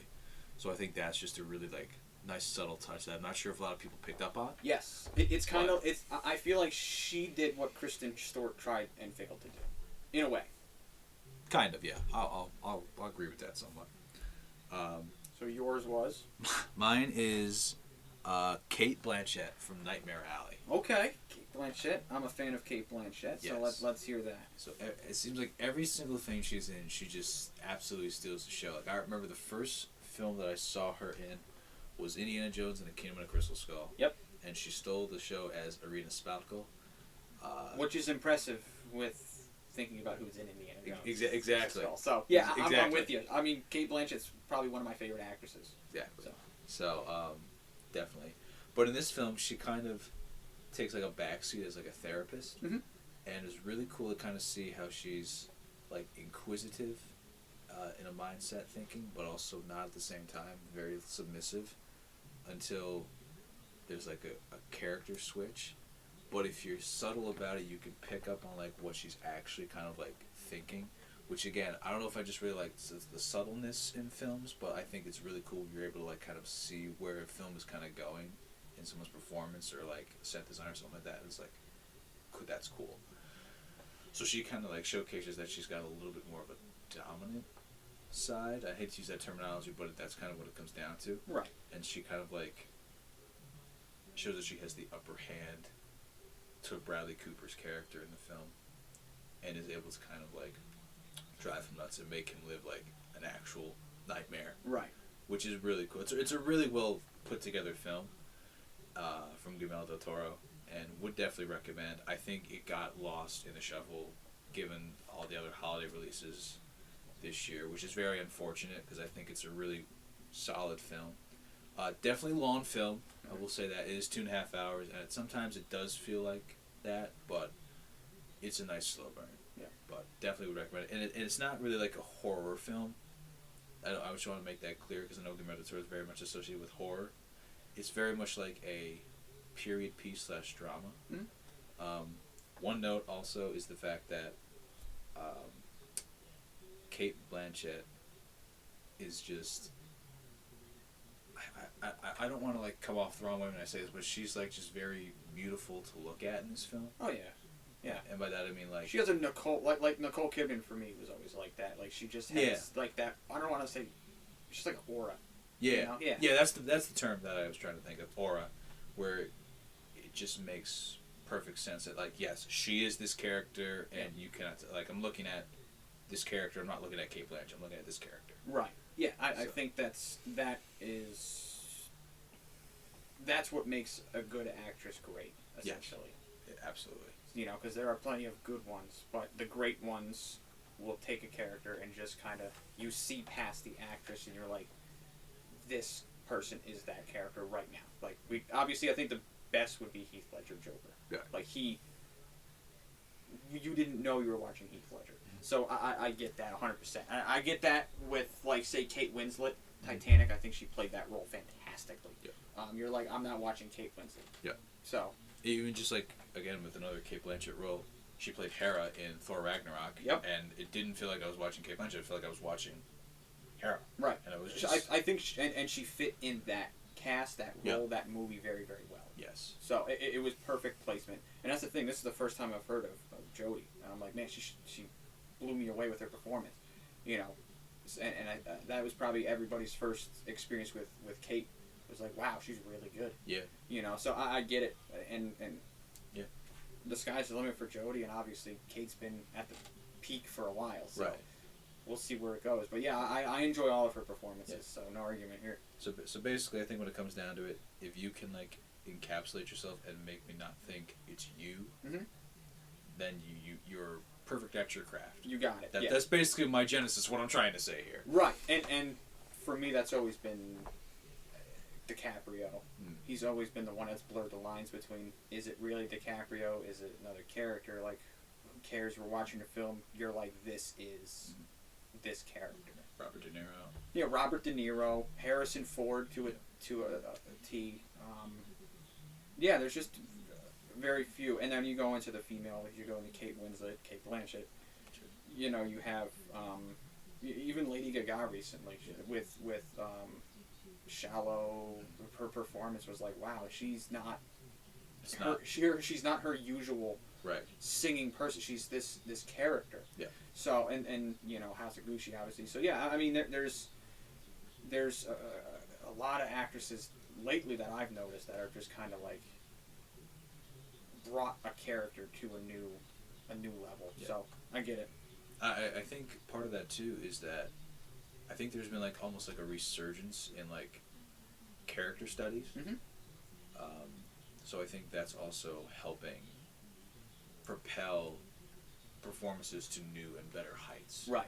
And I think that's a real good thing to see as well. I think, with the exception, like you said, of Ryan Reynolds, we are slowly but surely getting away from the usual typecasting that we kind of fell into a casting rut, where it was like, because Kevin Hart, The Rock, we had that rut for like maybe 5 years where everything was Kevin Hart. You know, before that it was like Jack Black. Mel Gibson was always the action star with Mad Max and everything. So we're kind of breaking free from that and going, instead of we want this person to play this person, it's who fits into this role better. Right. So obviously there has been exceptions, but in general, like you said, we're kind of having a resurgence in, you know, researching a character and who fits this character best. Right. So. Right. So with that being said, why don't we take a look at best actor? Okay. So to no surprise to anybody, mine's Adam Driver. Same, my guy. All right, so we're both in the same boat again for the second time. I think, I don't want to speak for you, but to be able to play two completely different roles and knock it out of the frickin' park, Adam Driver's got to get my nod here. I mean, even same director for both movies. Yeah, and that's the thing, is maybe it was chemistry. Yep. You know, but to be fair, we saw it in Star Wars. He stood out, and I like Adam Driver. I think he's a great actor. Yeah, I mean, I also like Adam Driver. He's a fantastic actor. Definitely should be in way more things than he is, and should have more wins at the Academies. He's got none so far. Should have won for The Dead Don't Die. Should have definitely won for... Oh, it was about the KKK. Black Klansman. Black Klansman. There we go. So, yeah, he's fantastic. You can't say enough about him because he's so underrated. But it's weird to say that he's underrated. But he I don't want to say, maybe not underrated is the right word. Underappreciated. I mean, I just can't find the right words to describe how much I enjoy his performance and everything. He's super underappreciated in terms of he gives his all in every performance, and it's really never talked about. Well, it's not underappreciated because he gets the awards at the Academy, but he never wins. Right. Yeah, he gets a lot of nominations, but not a lot of wins, and none wins. Zero wins. But I tell you, the last few award seasons, I go through the ballot for the Academy Awards, and I always pick Adam Driver. One of these times, he's got to win. Yeah, absolutely. I mean, he makes enough. He makes enough good performances in films. He always stands out in them. at one point, it's kind of like DiCaprio. He's got to win. He has to win at some point. You know, and I think that was definitely with my thing with DiCaprio was he should have won for so many films that it shouldn't have taken The Revenant to be that film that broke through. So I guess Adam Driver's just waiting for his Revenant, essentially. You know? I guess, yeah. And you know, could The Last Duel be his Revenant? No, I think if anything, it's going to be Gucci. Yeah. Because really? I do. I think everybody is going to pay attention to his performance in that over Last Duel, even though, in my opinion, his performance was 20 times better in The Last Duel. Okay, because that's where I'm pulling the nomination That's from. exactly where mine's from. Okay, all right. Yeah, mine's from The Last Duel, but it's also coming from the fact that he did so much with two different characters, two different time periods, and the characters were polar opposites. You know, I mean, obviously at the end of Gucci, he became a little more of a dominating character, but at the beginning, he was very submissive and didn't want to be associated with. He didn't want the power, and in The Last Duel, he wanted the power. Right. He would manipulate for the power. Right. So, right. Absolutely. Gotcha. All right. Cool. Cool beans. All right. So that kind of knocked out the actor and actresses. So now we get into our rewind reward, which is movies that made us rewatch or get excited for the movie by watching the franchise back. So we had, I would say, two major ones that kind of invited this in, and there were, I mean, Black Widow. I guess you could make the argument. Basically, any Marvel film you can go back and like revisit something, because like for Black Widow, you can go back and revisit the Captain America films, the Iron Man films. For Shang-Chi, you can go back and revisit Iron Man, because that's talked about there. Legend of the Ten Rings. Yep. For Eternals, you can kind of go back and revisit a few early Marvel movies, but even still, I guess you could watch the first Avengers film. Yeah. But for me, yes. My rewind. Yes, your rewind is Spider-Man. No Way Home. Everybody knew it. Everybody knew that. So, just because why? There was just, first off, because the MCU has built up this movie to be a major game changer, which it was in terms of the overall MCU story. It was. There's no denying that. But it made sense to go back and revisit Far From Home and Homecoming, and then there was talk of, maybe Tobey Maguire and Andrew Garfield will be in it, and I was like, you got to put disrespect on Tobey Maguire's name like that. Hold on, because I was like, there's no way the MCU is gonna do it. There's just no way. And then it became more and more plausible the more I thought about it. I was like, maybe I really should go back and revisit Amazing Spider-Man and Spider-Man. See what I did there? Yes. Because I really enjoy Andrew Garfield more than Tobey Maguire. You put the more superior one at the end because you want people to remember it. I gotcha. Not really. But that's all right. We talked about this already. We did. But anyway. We agreed that both of them are better than... We agreed that both of them are better than Tom Holland, but, that's beside the point. Yeah. But no, so it made more sense for me to go back and revisit those movies to get me hyped up for what could potentially happen. Right. So, I mean, it just made more sense to go back and rewatch the other entries, if you will, into the cinema to see what could potentially happen. Right, and I mean, I guess building on that, you saw Doc Ock, the original reprisal. I mean, it was no secret that he was in it. So that made you want to go back and at least watch Spider-Man 2. Right, once I saw the trailer for No Way Home, it's like, oh yeah, I guess I got to go back and revisit. You got to watch at least Spider-Man 2 because of who was in it. But yeah, I mean, I get where you're coming from. And then even like you see kind of the Green Goblin zoom through in the trailer as well, and you're just like, okay, definitely should revisit Spider-Man 1. And then you're like, well, screw it, I might as well watch the entire trilogy. Right, there's only one more left, so you might as well watch it. And then like there's a shadow of Electro, and I'm like, well, I guess I should watch Amazing Spider-Man 2. No way. Hate that movie. Yeah, not the best. And they did kind of poke fun at that in the movie, which was nice. Well, you know what? Let me put it this way. I don't hate Amazing Spider-Man 2. I just hate the last, 20 minutes of the film. Okay, gotcha. That's what I hate. Basically me and 007, No Time to Die. Basically. Which is a terrible movie. Well, yeah, it was. Kind of may or may not have ruined Daniel Craig as James Bond for me. Yeah, but so, even still, Spider-Man No Way Home for me, had to go back and re-look at the franchise, reevaluate. Can confirm No Way Home is my least favorite Spider-Man now. I have them ranked on my phone here, and let's see. What were the last few of them that I had? I already know Tobey Maguire's at the bottom because you hate him even though he's the far superior Spider-Man. Alright, so let me give you the last three. All right. This is 6 to 8.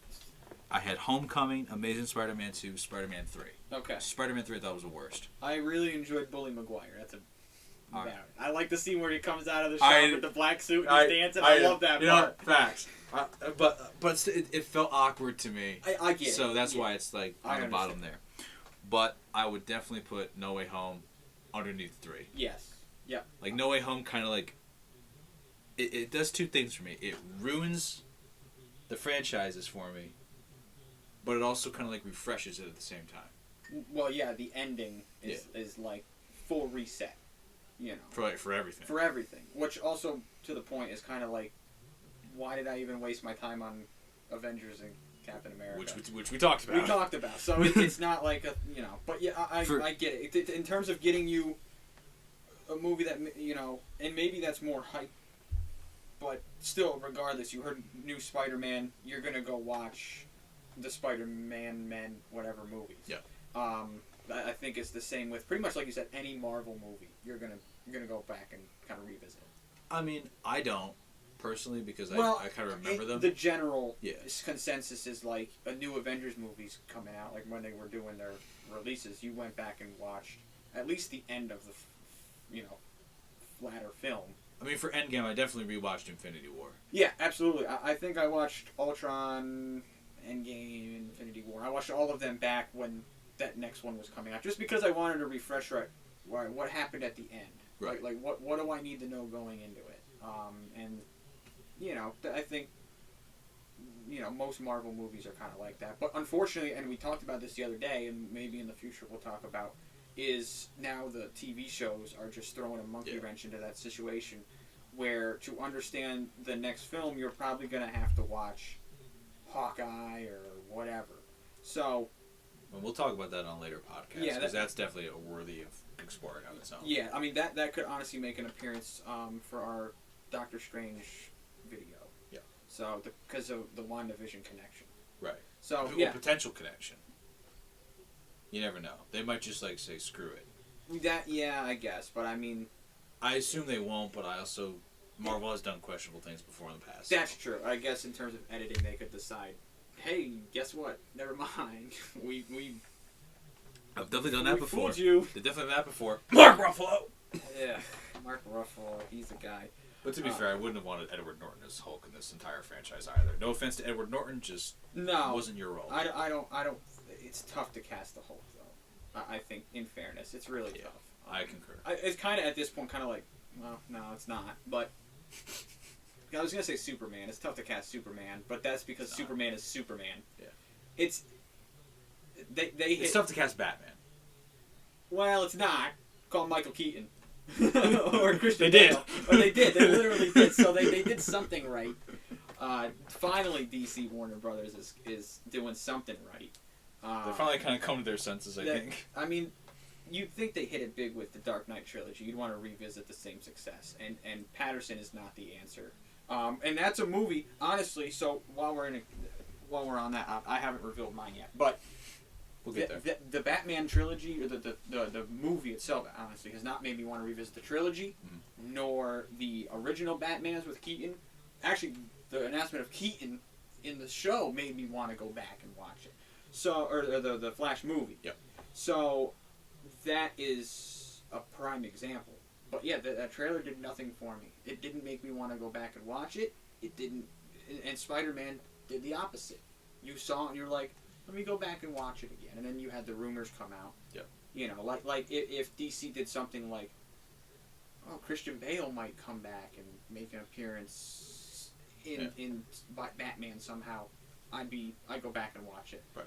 But I mean, you should just watch the Dark Knight trilogy regardless because it's fantastic. And you say that I actually just watched it not too long ago. I watched it the entirety again, and it's just an enjoyable experience. It's kind of like, you know, and in the grand scheme of things, talking about the Spider-Man, I don't think I could sit through No Way Home in it like a watch through like that and be like, I actually enjoy this trilogy, because it's tough. It's tough with Marvel now. It's not really a trilogy.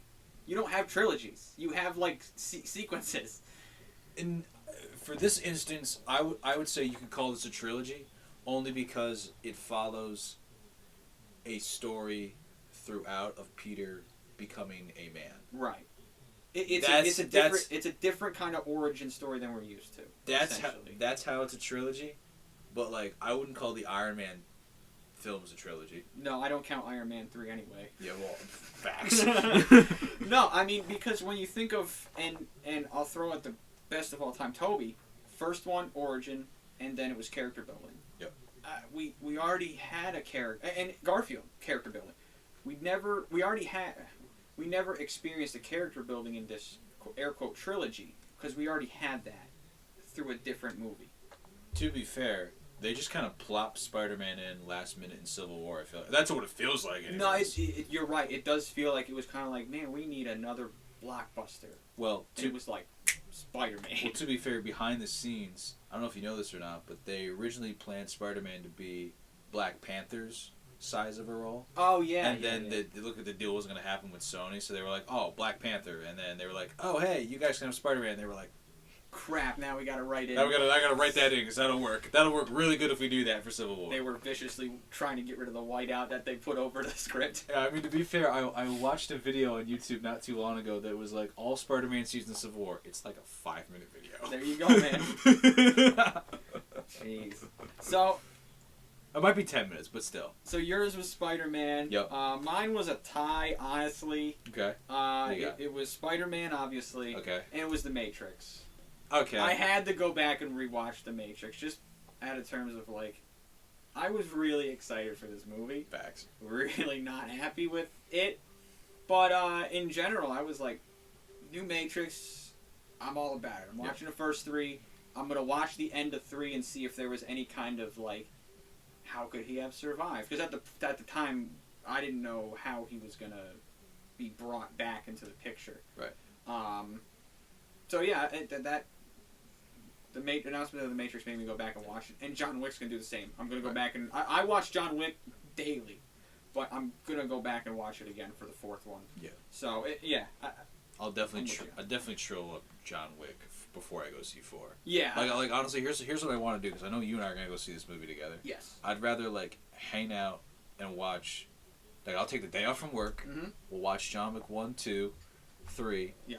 Go to the theater, watch John Wick 4, and it's gonna be like the best day ever. Yeah. I mean, I was really excited because originally, if everybody remembers, it was supposed to be Matrix 4, John Wick 4, same day. Mm-hmm. I was like, I'm taking a day off. It's Keanu Reeves Day. It's going to be a national holiday. It is. It's like a national holiday. I told my boss, I said, I'm not going to work this day. It is Keanu Reeves Day. That fell through. So that kind of, and I ended up working that day. But still, it was like, you know, there's so much hype, so much anticipation, is the word I want to say, of like, boy, I can't wait to watch this film. So I got to go back and I got to figure out how can Neo survive? How can Trinity survive? Because we saw him in the trailer. And I was like, how are they going to make Morpheus not suck? They did. But, they did. But it was one of those things where, and I think now thinking about it in my mind, I'll put The Matrix above Spider-Man just because I went back to Spider-Man just because of the rumors of Tobey Maguire. I went back to watch The Matrix with a plan to see how they were going to do this. Yep. So, that's that. Yeah. I mean, let me put it this way. For The Matrix, you remember what my father said, because we saw this with my father. The Whale. That's his new name. That'll be his code name on this show. His code name is The Whale. Is The Whale. So he looked at us at the credits and he was like, is this what happened in the first one? And we were like, you didn't see any of the Matrixes? Yeah, so I would just like to point out that this was The Whale's first Matrix. Oh my god, what a film to see. I feel so bad for The Whale. It's such a disappointment. I mean, that's like your first superhero movie being like Iron Man 3. Like, could you imagine? It was. I'm sorry. No, I'm kidding. It was Thor. Alright, I was gonna say, because like my introduction to Star Wars was like Revenge of the Sith. Not bad. Like, I saw that in theaters. I was hyped. But I knew of the other ones. Like, you had to know about Vader and all that to go see it. I was like, this is gonna be awesome. Yeah. And it was. Yeah, it was. Like, I saw Star Wars before, but I was like, I couldn't comprehend what was going on. Right. And a couple of years passed, and they were like, Revenge of the Sith in theaters. Let's go right now. It's the origin of Vader. I'm like, there. Yeah.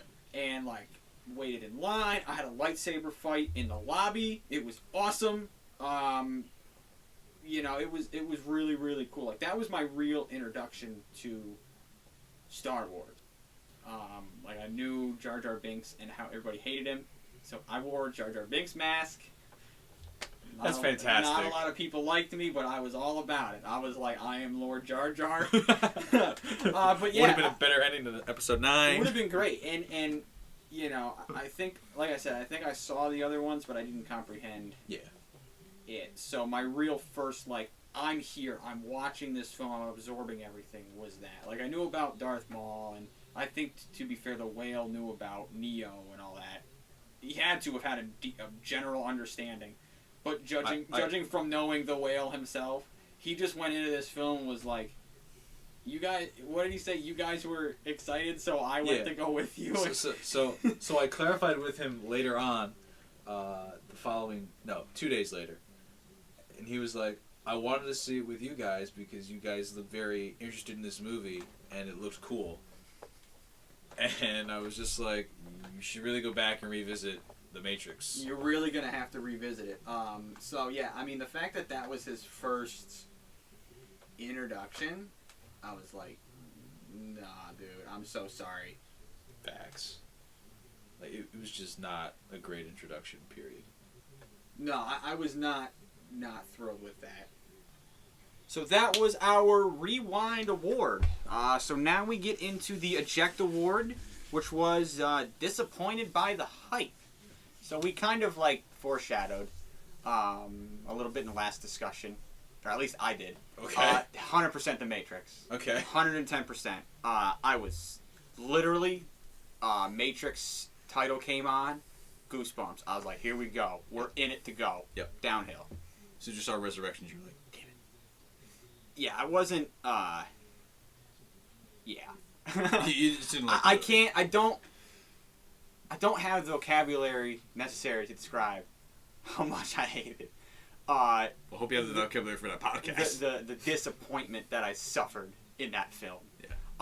2.5 hours worth of disappointment. It wasn't 2.5 hours of disappointment. It was just kind of like, why? I enjoyed Keanu Reeves. I enjoyed Moss. That's it. It stopped. Like, full stop. Yeah. I actually, no, Jada Pinkett Smith. I enjoyed her too. Oh, yeah. That's full stop. Yeah. I think the best part of that film to me was, like, the footage they used of the old films. That to me was, like, the highlight. Yeah. But yeah, no, I was just completely disappointed by the hype. They didn't use what made The Matrix amazing. They leaned on Neo being the one and manipulating the code with, like, his essentially, like, force powers. You know, you think about what made a good fight sequence in The Matrix. The Matrix 1 was, like, the gunplay, and that scene in, I think it's the second Matrix, where Neo is fighting all the agents, and he puts that pole on the ground, and he's running around, and I'd never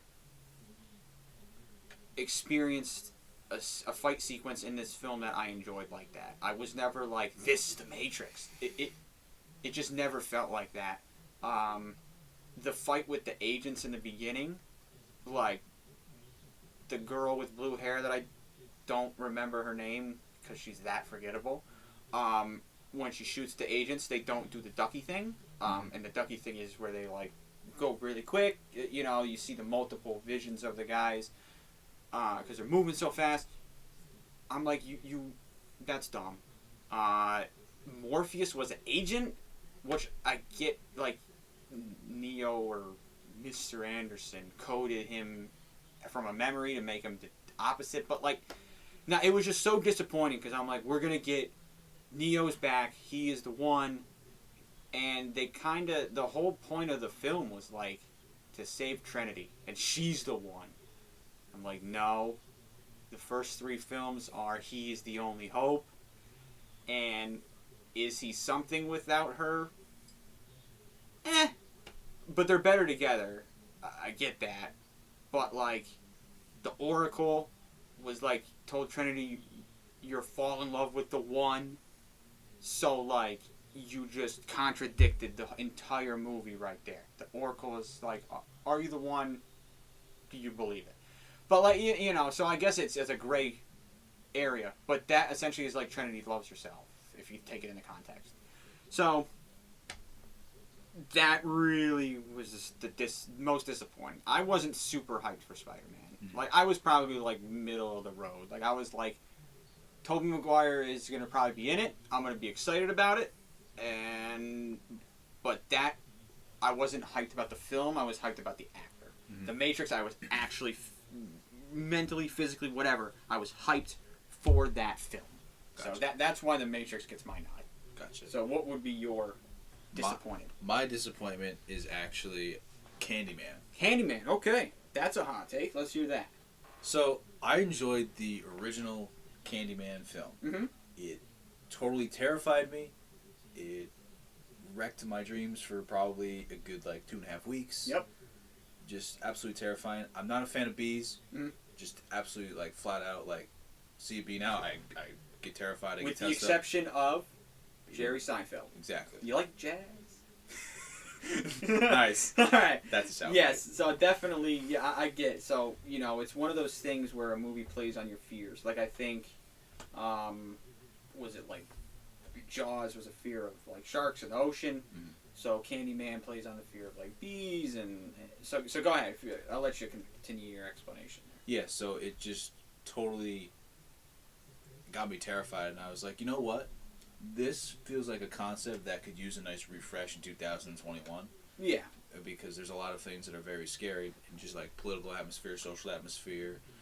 So I thought maybe it'd be kind of cool to do that and try a new social perspective on the film, which I definitely thought I was going to do, and was very excited for it. Mm-hmm. I actually missed it when it first released in theaters, but one of the local theaters in this area picked it up for a 8 o'clock show or something like that, and I found out about it at 7:50. So I was like, I'm gonna go right there and go check it out.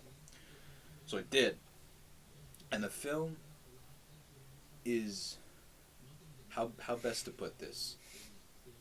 Not great. Okay. Right. It's such a major disappointment because as soon as it starts, I just feel like, oh, this is a typical Universal Pictures horror release now. It's got the Blumhouse logo and everything on it, and I'm just like, here we go again. Here we go again. It's going to be formulaic as hell, and sure enough, it was. Yep. I literally could call it shot for shot for shot for shot. And then it goes sideways in the third act, and down a road I didn't think was going to go down. Which usually is a good thing, but was not. Because I didn't care about anything else that happened prior to it. Right. That I just didn't care. Ultimately, that's the worst when a film contradicts itself in the third act. This artist just gets very thinks Candyman isn't real, turns out to be somewhat real, and then a lot of stuff just goes sideways. Yep. In a hurry. As I feel like I'm being very vague in describing this movie, but that's how it feels. It feels very vague. It feels very vague. Right. As I'm watching it. Yeah, and I think the same can kind of be said about Spider-Man. Is the end of that film, and we talked about it earlier, was the last act. Not even the last act. The last 10 minutes literally contradict everything we just watched and everything we watched prior. And that's exactly what we said in the theater. Yep. That was one of the first things I said about this movie. Was what was the point? Based off the last 5 minutes, I didn't need the other movie, the rest of the movie rather. Excuse me. And it's just terrifying. And this movie sets up, I guess, a franchise. I guess. Right. Don't really care. We're just gonna go back and watch the original from I think it was '92 or something like that. Right. And that would be much better. But this film I think just suffered from. I think the problem was not the direction. More so the editing, because it tries to be a social commentary type film, and it just utterly fails. It basically tries to be like what Jordan Peele did with Us, and what's that other one? Is it Get Out or whatever? Yeah, Get Out. Yeah. That's what it was. Yeah, I was thinking Out, and I was just Out. Yeah, we got it though. Yep, yeah, Get Out. And those films succeed in providing some social commentary on racism and stuff like that. Right. Whereas this film I felt kind of plopped it in there and was like, you decide what this metaphor means, and it was like.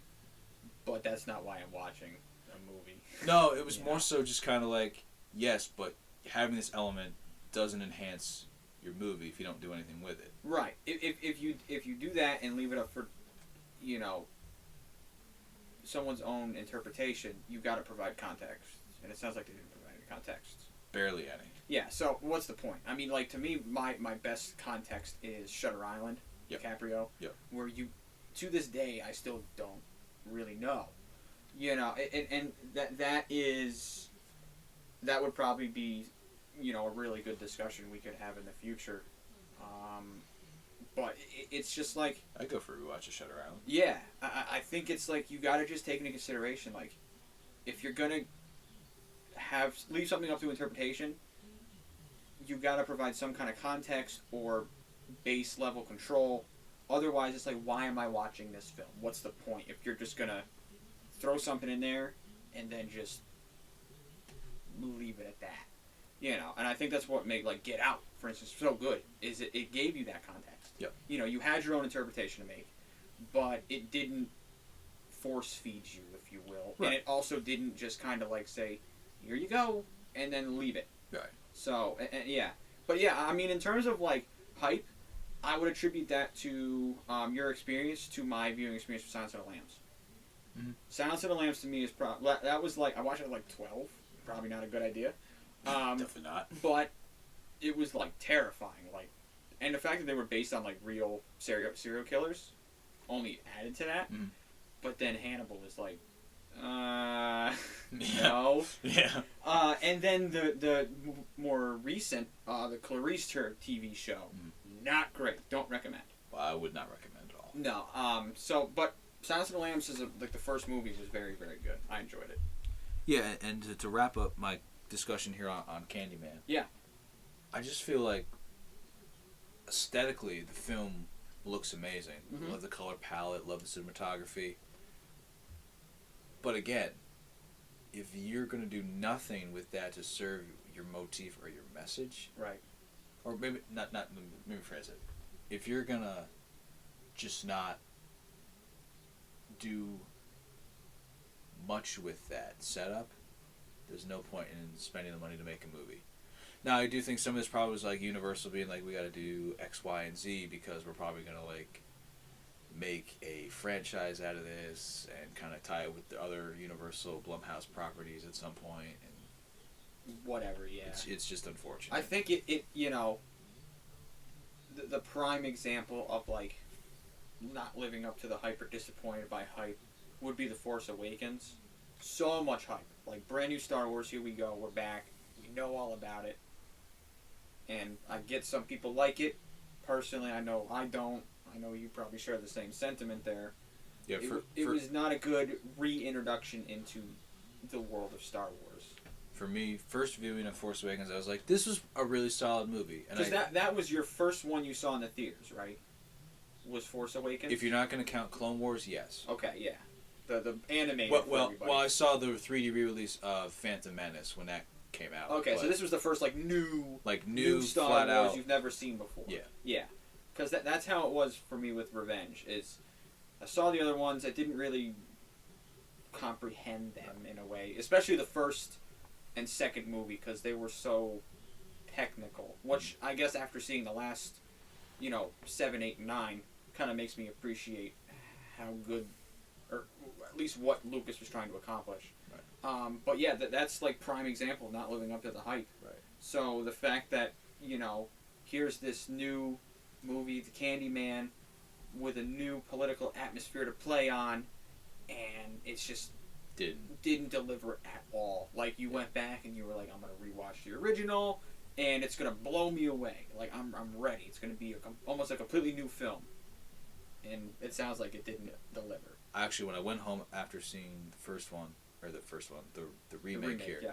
I went and watched the original Candyman. I was like, I'm terrified again. Yeah. But this is what this film should have been. But I mean, that's what makes a good horror movie good. Yeah. Is on repeat viewing, it's still terrifying. It's still terrifying. Like, I know a lot of people are scared of not the Nun movie, but the character of the Nun. Yes. So, I think that's something that maybe they overlooked or whatever it was. But yeah. I share that. And that's kind of how I was with The Matrix, is like, here we go. We're back. Let me figure out what's going on. And it was just not. Yeah. It just obviously didn't live up to the hype that they set, because it's like Keanu Reeves is back. Right. And it was like, is he though? Right. Because, like I said, I think I told you, it kind of just felt like John Wick in The Matrix, minus the guns, which wasn't cool. Because you had that scene in the first Matrix where he's like, we need guns, and it's just like, guns. Right. Now outside of a franchise, I would say, for me, my eject would be Old from M. Night Shyamalan, just because within 5 minutes of this movie, I know where this is going, and I hope it doesn't, but if I know M. Night Shyamalan, it's going that way. That's my biggest problem with M. Night Shyamalan. Yeah. Is I feel like I just know, and Michael Bay to a T. Yeah. Like, those two are like, I feel like I know where it's going to go. Yep. I don't want it to, but I know it's exactly going to go that direction. For example, Michael Bay's new film, Ambulance, that's going to come out in February. Yep. I probably going to be honest with you, in the first 5-10 minutes, I'm going to be able to tell you where this film's going to end, and you're probably going to look at me like, you're crazy, and then it ends. Yeah. I know for a fact that film is just going to follow like a standard timeline. Yep. You know, that's the problem. It's going to be explosions and action, and that was cool in 2000. Yeah. Like, everybody wanted that. Because we had the technology now to really do it. But now that we have the technology, it's almost like we just want simplicity. Like, I want to go back to when Fast and Furious was cars. Now they're in space. Yeah. So, it's just kind of give and take. And then on the other side of the spectrum, Chronicles of Riddick, that new Riddick movie that came out in 2009, I think. It was 8. 8. So Riddick, I really enjoyed that with the new technology. Mm-hmm. So I'm excited to see what the new Riddick is going to look like and be like. So that might be on my disappointed by the hype list for that year. Facts. Who knows? Facts. But yeah, so mine was The Matrix. Yours was Candyman. So with that being said, this will be the Flashback Award now. And this is the film that you wanted to watch again. Immediately after you finished it. Immediately after you finished it. So, Colin, if you want to go first, you can. Sure. So mine was Cop Shop. Okay. Now, I tell you, I don't know how my father discovered this movie was a thing. Yeah. But I'm so glad he did, because he was like, "Do you want to go see Cop Shop tonight?" And I was like, "What is that?" So The Whale made a recommendation. The Whale made a recommendation, and I always get a little hesitant on that because he's picked some really crappy movies over the years. Case in point, first Matrix he ever saw. Yeah. But to be fair, we kind of picked that. So. We hyped that up for him, to be fair. Yeah. So no fault of The Whale. Like, I remember, do you remember that animated movie about the pirates that came out? Oh, Probably over 10 years ago now? Yeah. Yeah, so my father was like, we should rent that. So we go to, when Blockbuster was a thing. Shout out to Blockbuster. Literally. Also shout out to Hollywood Video for anybody who had a Hollywood Video. I also had Hollywood Video. There we go. There you go. But this one definitely came from Blockbuster, so we rented it, and we're watching it. And my father goes to my mother and myself, and he's just like, "This movie's terrible." And I was like, "Yeah." And then the DVD actually had one of them scratches on him, so it kept pausing down. And we were just like, "All right, enough of this. We're gonna watch something else." But anyway, so he suggested we see Cop Shop, and I was like, "You know what? I'm interested." I watched the trailer at work because, my job can allow me to do that sometimes, so I don't have to do actual work. Yep. So, watched the trailer, and I was like, I'm in. Mm-hmm. It had,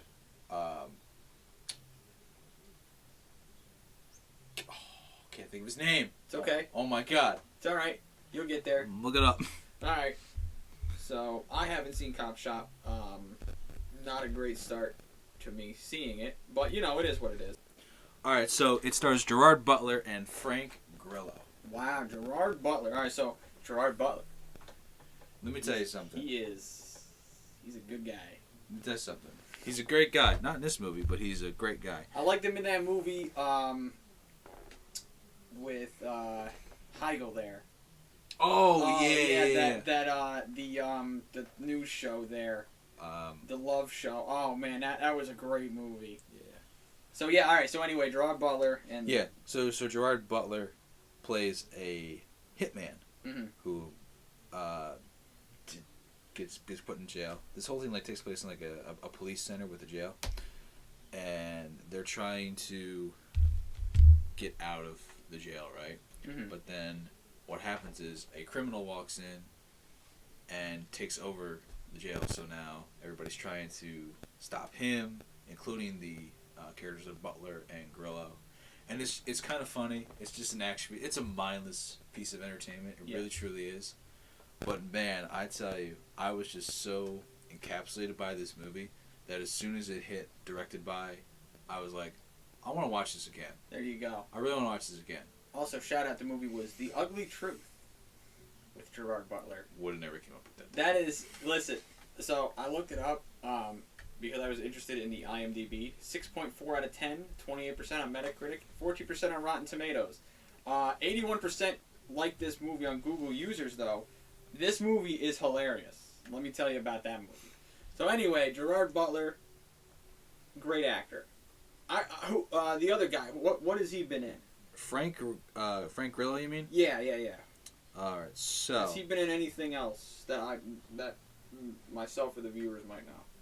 yes, Just for context. A little film called Captain America: The Winter Soldier. There you go. Just gonna point this out here. He's Brock Rumlow in the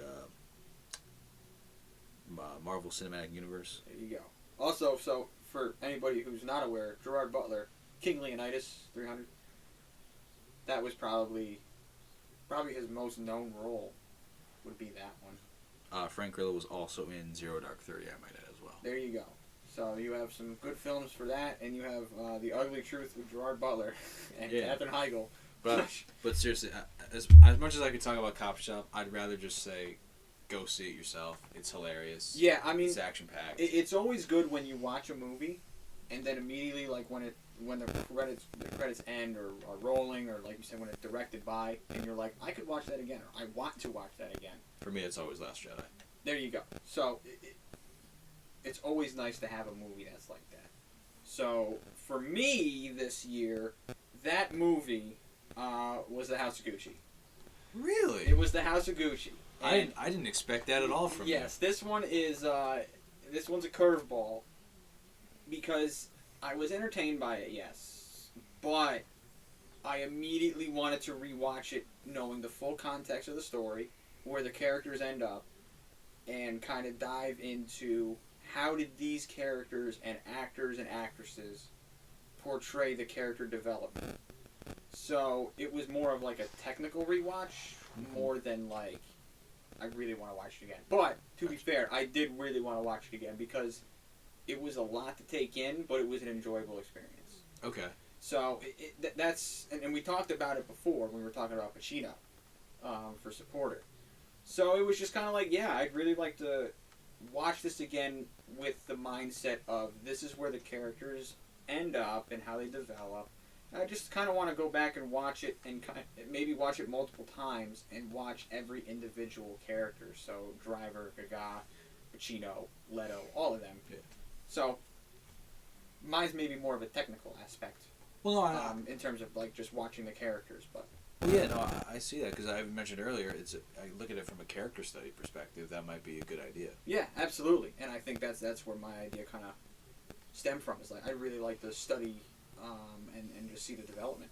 So yeah, that's why House of Gucci is back on my list once again. Cool.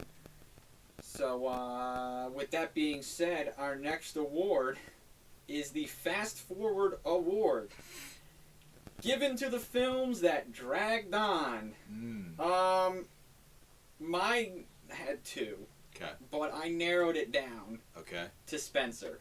Okay. Because it never ended, and there was nothing that kept me intrigued, and it was the only film that while we watched that I looked at the clock multiple times. Facts. Eternals was second, and the only reason I didn't make it number one is because I was like, oh, this is cool with the scenery for Mesopotamia or the pyramids or the fight sequences were okay. Yeah.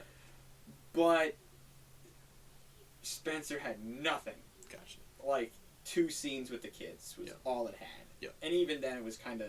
Yeah, so it was... It felt like there were like many places where the film could have ended and just kept going. Yeah, I would have been fine if it was like 15 minutes. Short. Like you could have accomplished everything you wanted to say in 15 minutes. Yeah. So yeah, that's just the film that dragged on. And to your end on Eternals, I remember when we saw this movie, we saw like the 10 o'clock showing or something like that. I looked at my watch, thinking we were like probably like an hour 15 in the movie. I look over at Brian and I go, dude, we are legitimately 20 minutes into this movie. Yeah, that was bad. But once again, at least it had sequences that kind of piqued your interest. Like, the action sequences were something to watch. I don't know, man. I started with a bunch of reading. That one lost me. Wasn't a fan of that. But, to be fair, that didn't drag on. That didn't lead to the film dragging on. That led to the film dragging on was, like, pointless action and no really development of characters, with the exception of Robb Stark, who I don't know the guy's real name, character in the film. Oh. Whoever played Robb Stark, I'm sure you're a great dude because you were in the Elton John movie too. But not your best role, man. I'd also just like to mention the fact that if the reading didn't interest me at the beginning of the movie, why should I care about the rest of the movie? Yeah, and the fact that it was like silent. It was silent. I could have used them like a violin or something, or like some kind of orchestral piece, like an A minor cello or something. Why not an E minor? I mean, because E minor is reserved for a certain supervillain. So I figured A minor would be better, and because that movie, what I think of it, summarize it, begins with A, and if you take the word bass and subtract the B, that's what that movie was. Ass. So yeah, but no, Spencer was like, "Oh my god, just end it." I wanted to leave, but at that point, I was like, "I gotta see how it ends." We were like an hour and a half into it. Yep. And it's only like an hour and 40 minutes. Yeah, it was like, we gotta see the end of it at least. But no, at least Eternals, like I said, had something that kind of pulled me back in, and that was like, here's a fight. All right, at least there's something to watch. Well. But it wasn't much, but it was something. Spencer was like, oh no, she's eating cake. Oh. Whoa. And the dude comes out of that like secret room, like, okay, that's cool. Yeah, I mean, I know the Royals have secret rooms, but like, damn. Just why? Yeah. So alright, anyway, what was your drag-on film? So interesting enough, it was not Eternals. Wow. It was actually this film I saw on my birthday. Sorry? Yeah. Called Zola. Doesn't sound great. No, it was about that girl like a few years ago who like got kidnapped. Well, not kidnapped. Like kind of like she went on a road trip with a few friends she met on like social media. Okay. And they go to like a strip club and everything like that, and then like it just goes sideways because like there's a dude that's like violent as shit. And I'm just like, what is going? Like it sounded like a cool concept, and the trailer looked amazing. Yeah. Right. It looked like it was gonna be a great movie. Oh my god! I swear to you, I looked at my watch again. If I ever look at my watch, I know I'm just gonna be disappointed. So I think I should stop doing that. That's right. But I looked at my watch again. I saw this with my father, unfortunately, because my poor whale. My girlfriend at the time didn't want to see it with me, and I was kind of disappointed. But my father went, so fortunately, it was a good experience for us because we had to laugh at this movie afterward. But I look at my watch, and I go, huh. I thought we'd be like 50 minutes into this movie. We're barely 10. I'm like, oh my god. So it dragged. And it's only it's under 90 minutes, I believe. See, that's for Spencer. It was like a marathon that was like in a volcano. Yeah, man. Like, it wasn't great. So, I mean, the strip club scenes are really good, but aside from that, I don't know what else was good about this movie. Nothing. I mean, the cinematography, I guess, was cool because it looked like it was low budget. Yeah. Because, I mean, it kind of would be, I guess. I don't know. I mean, I didn't enjoy this movie. I'm just going to point it out there. All right. Could have saw a lot better movies. So how did this film drag out, in your opinion? How did it drag out? Yeah. Like What made it? Was it just a bland storyline? Was it just lack of anything happening? Oh, it was just totally, like, pacing was off. It was boring. I feel like watching paint dry would be better. Cool. Or grass grow. But I get what you're saying. Yeah. Like, it was just completely just dragged along. Not great. Dragged across concrete. That's a better movie, though. There it is. All right. So with that being said, we've arrived at the final two categories. The worst and best films of the year. Let's start with the worst. Great idea. So the Stomp Award for the worst film of the year goes to Marvel's Eternals. Yo! Yo! Oh my god, I thought you were going to say Spencer! Oh my god! Alright, I gotta know. So, as much as I wanted to say Spencer, Eternals was bad. It was bad. It's a Marvel movie. A shiitake one. So it's a Marvel movie. So like terrible one at that. Yeah, I was like, I was like, new Marvel, here we go. People were like, new Avengers. It was not. I was like, Eternals. Well, it's an eternity to watch it. It's 2.5 hours. You know, Spencer was bad, but Eternals it was the perfect concoction of disappointment. It was a Marvel movie with a new team, with a lot of hype, with a good semi-loaded cast. Yeah. I mean, you had 2 members of the Game of Thrones franchise. Right. You also had a visionary director on it. You had a really good director, and that's why I didn't give it to Spencer. It was so low key. Like the only name mentionable is Kristen Stewart. Facts. And then obviously Diana. But no, this film was just like the perfect concoction of disappointment as a whole. Like, it could have been the worst James Bond to ever be released in the history of James Bond movies, No Time to Die. But there were parts that I enjoyed, with the exception of the last 30 minutes. Spencer, I kind of gave up on Spencer. And then, it was just kind of like, what movie, I sat down, I was like, what movie was just what movie was the worst? And I was just like, I kind of did worst movie ever, Eternals, wrote it down. I enjoyed minimal points of it, but I can't enjoy it as an entirety of a movie for Marvel, which was set up to be the next Avengers, essentially, because of the team of people. The way it ended, we're getting more. Yay. So, it's like, I don't know. I mean, Spencer was made to be a one-off. Hopefully the 4th Matrix is the nail in the coffin. Spider-Man is made to be more, but wasn't terrible. This movie was made to be more. It was terrible. It was the equivalent of X-Men 3 in terms of why. Please don't. Wait a minute. X-Men The Last Stand is not as terrible as you think It's not as terrible as I think it is, because this movie makes it look great. Facts.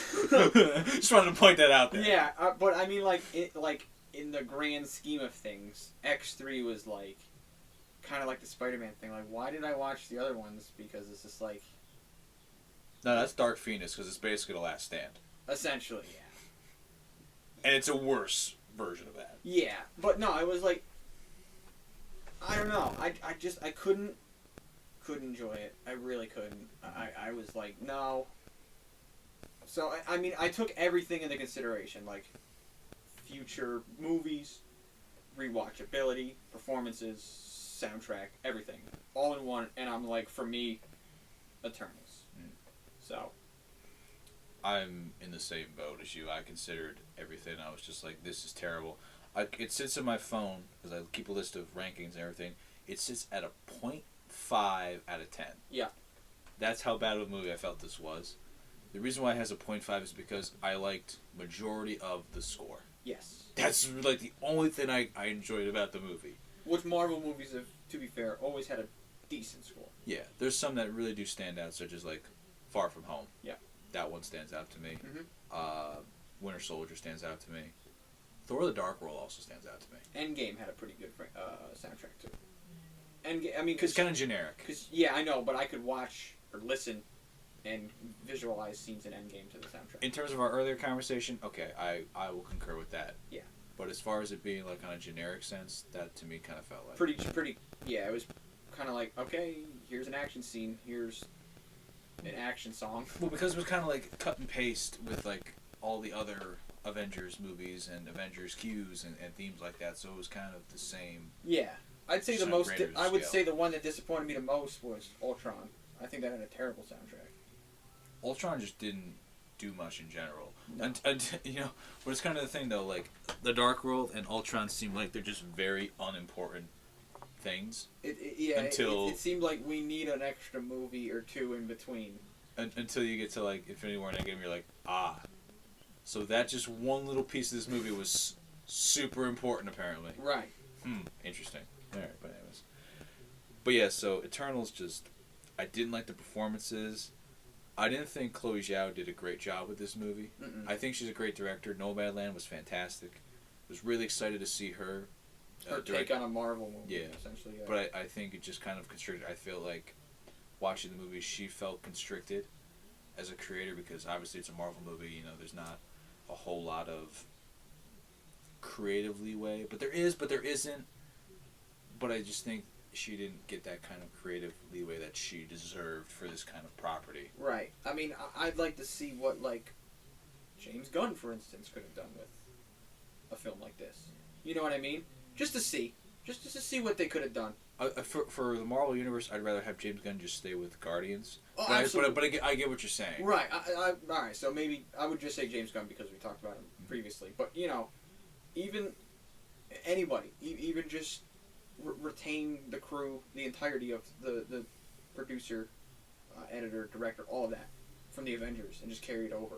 And I think you would have had at least a better concept, if anything, because they were, if I remember correctly, they were like, everybody was like, this is the new Avengers. You're going to love this. You're going to want to watch all of the movies just like you did with the Avengers saga. I'm like, I'm not. I don't. Right. I don't want to watch it again. Right. I'm not going to watch it again.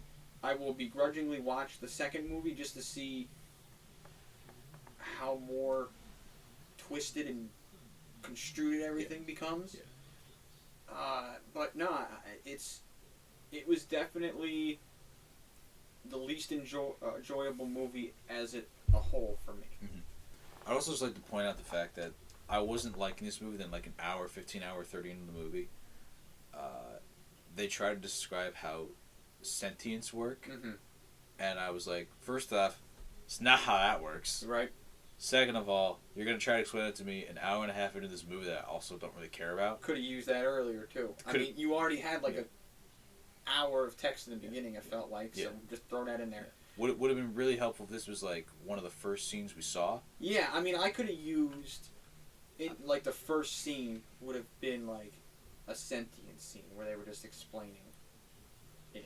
Yeah. So, but yeah, I don't know. I mean, didn't like the performances. Hated the text in the beginning. Yeah, that really irked me. I'm sorry. That right there lowered the bar. Yeah. And then from there, it was. I don't think our expectations ever recovered from that.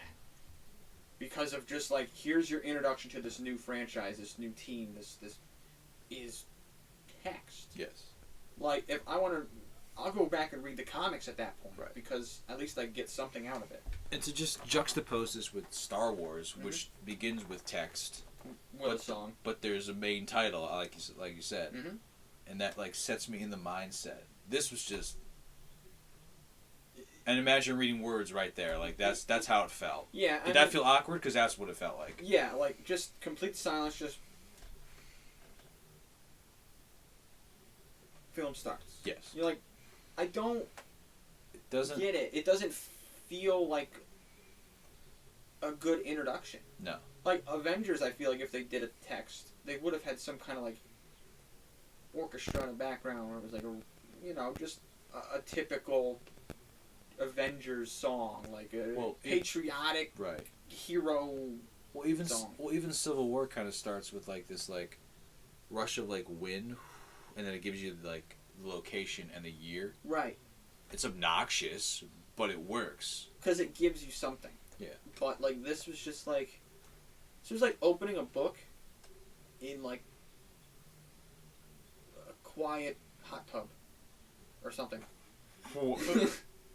I hate the fact that explanation works, but it does. Yeah, it's like it makes perfect sense. It's just like the most random weirdest it's combination. Weird and random. Yeah. It's like you're sitting there and you're reading a book in a hot tub, but it's complete silence, and you're like, this would be more fun with music. Right. But you're just there. Yeah. I mean, to compare this further, the start of Batman vs Superman: Dawn of Justice opens with like a little like chime music. Yep. And then it's Ben Affleck saying, "There were perfect things," and it feels awkward. It does, but that's because Batman hasn't been introduced yet in this extended universe. Right. But then it makes more sense. With Eternals, I feel like, yes, I understood what this text was saying to me, but at the same time, it still didn't do anything for me as I watched this movie and critically think about it. Absolutely, it was it was just a lot of bad things adding up to just the worst film of the year. And you could say, like, Spider-Man, yes, on our previous podcast, we nitpicked the entire thing, but that's because those nitpicks actually added up to a huge plot hole, i.e. being Ned can do Doctor Strange things because he has the ring on and he can make portals and things like that. To which Doctor Strange even goes like, you can do that? Mm-hmm. All right, cool. And that was it. He just accepted it. Yeah, and it was just like, that should be explained. Of all of the people, Doctor Strange should have asked the questions, because he's always been the quizzical one. Yeah. Like, what, why, what, who, that kind of stuff. But he was just like, you can do that? Yeah. Cool. Next? Yeah. It's why? That should be explained. I know it'll be explained later on, but that felt like the perfect moment to like... In the Ned movie. Yeah. It's just Ned. That's all it's called. It's just Ned. It's just Ned. I'll hate that movie. Can't wait to hate that. Can't wait to like, Or who knows? Maybe Jacob will blow me away with that performance. Won't hold my breath. So. All right. So, ending on a positive note is the Pause Award, which is the best film of the year. Reason why it's called a pause is because you should pause this podcast and go see it. You should pause everything. Stop everything you're doing. Pause it and go watch it now. Yes. Did you watch it? Liar. Because you don't know what it is. So, Colin, what was your best film of 2021? Come on.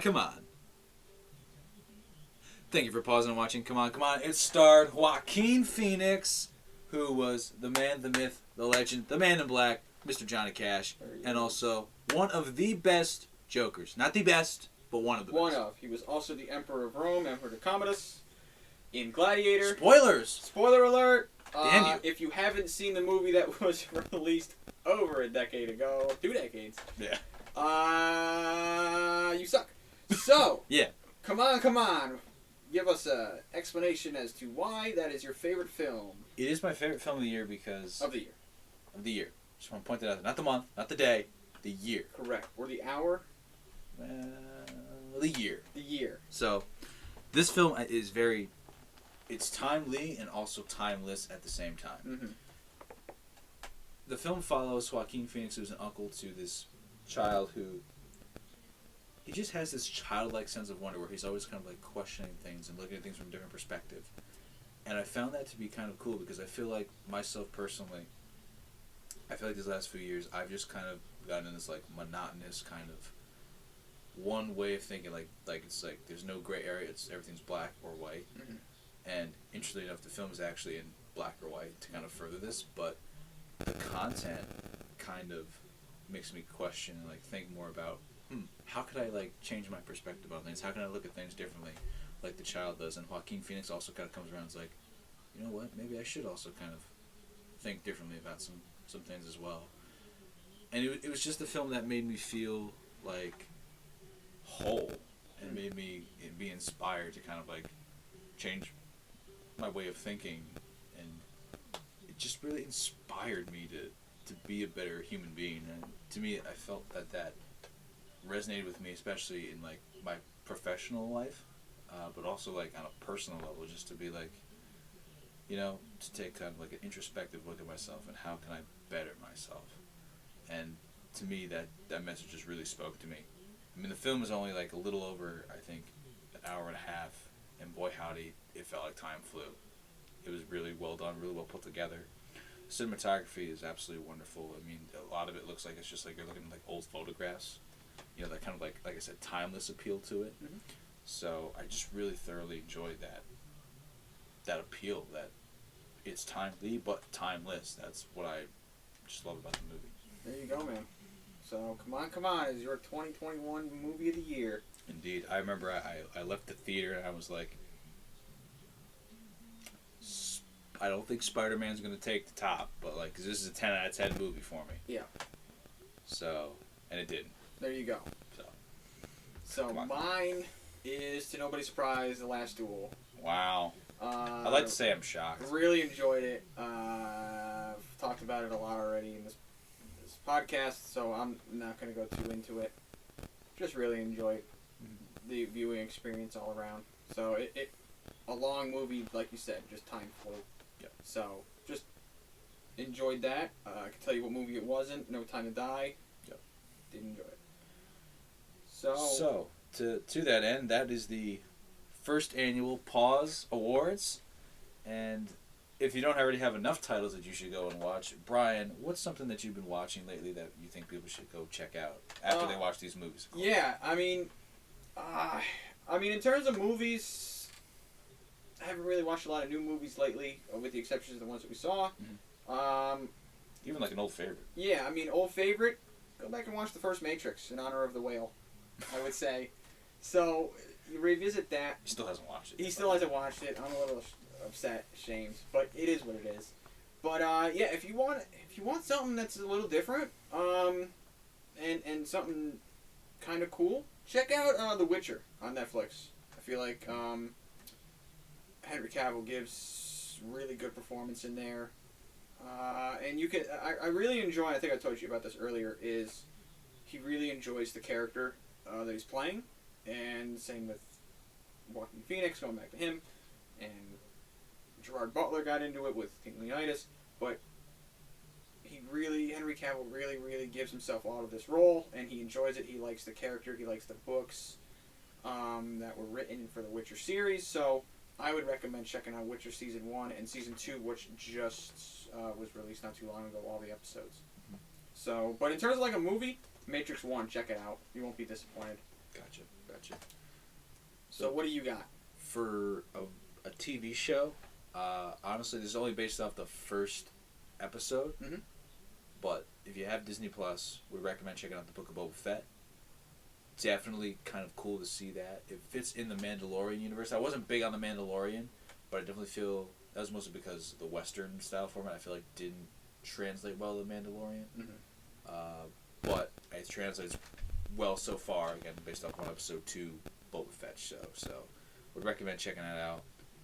The other one for a movie I would recommend is something I watched for the first time today. The Sandlot. There you go. I have no idea how that slipped. Actually, I know how that slipped under my radars because I wasn't a huge baseball fan growing up as a kid. Yeah. But the last few years, I've definitely become more of a baseball fan, like the Orioles. But, go Mets. So we like two terrible teams. It's fine. I guess you can say we're not really sports people. Ish. That's why we don't do a sports podcast. That's right. But The Sandlot, definitely a classic.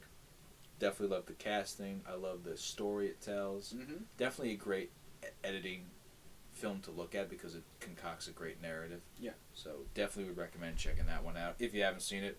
Maybe you have seen it and you're not like me, so you can do a rewatch. There you go. It's worth a rewatch if you haven't seen it in a while, or just maybe you were like, "Oh, The Sandlot." Yeah. Just go check it out. So listen, if it was still 1993, and I saw this movie, this would definitely be my flashback for sure. Absolutely. I mean, it's a good movie with a lot of rewatchability. I put it up there with Angels in the Outfield, Little Giants, Field of Dreams, and there's Moneyball even. Moneyball. I mean, there's so many. League of Our Own is a good film. Yeah. So a lot of good sports films that, if you haven't seen, revisit it. I mean, 42. Jackie Robinson story. Yeah. So the late great Chadwick Boseman's in there. I mean, I thought that everybody loves his performance as Black Panther. I think Jackie Robinson was his best role, personally. That or James Brown. Or James Brown, yeah. I mean, I really enjoyed how he portrayed Jackie Robinson. But everybody has their own opinion. Regardless, he was a really, really, really good actor. So, and I don't like the Black Panther films to begin with, just personally. Well, there's only one. Well, there's going to be a second one, and I already know I'm not going to like it because he's not in it. Right. And that's... That's a whole nother thing. Yeah, I'm definitely not going to hold that against them. No. And I'm glad that they're not recasting his role. I'd like to point out. But yeah, I just... Meh.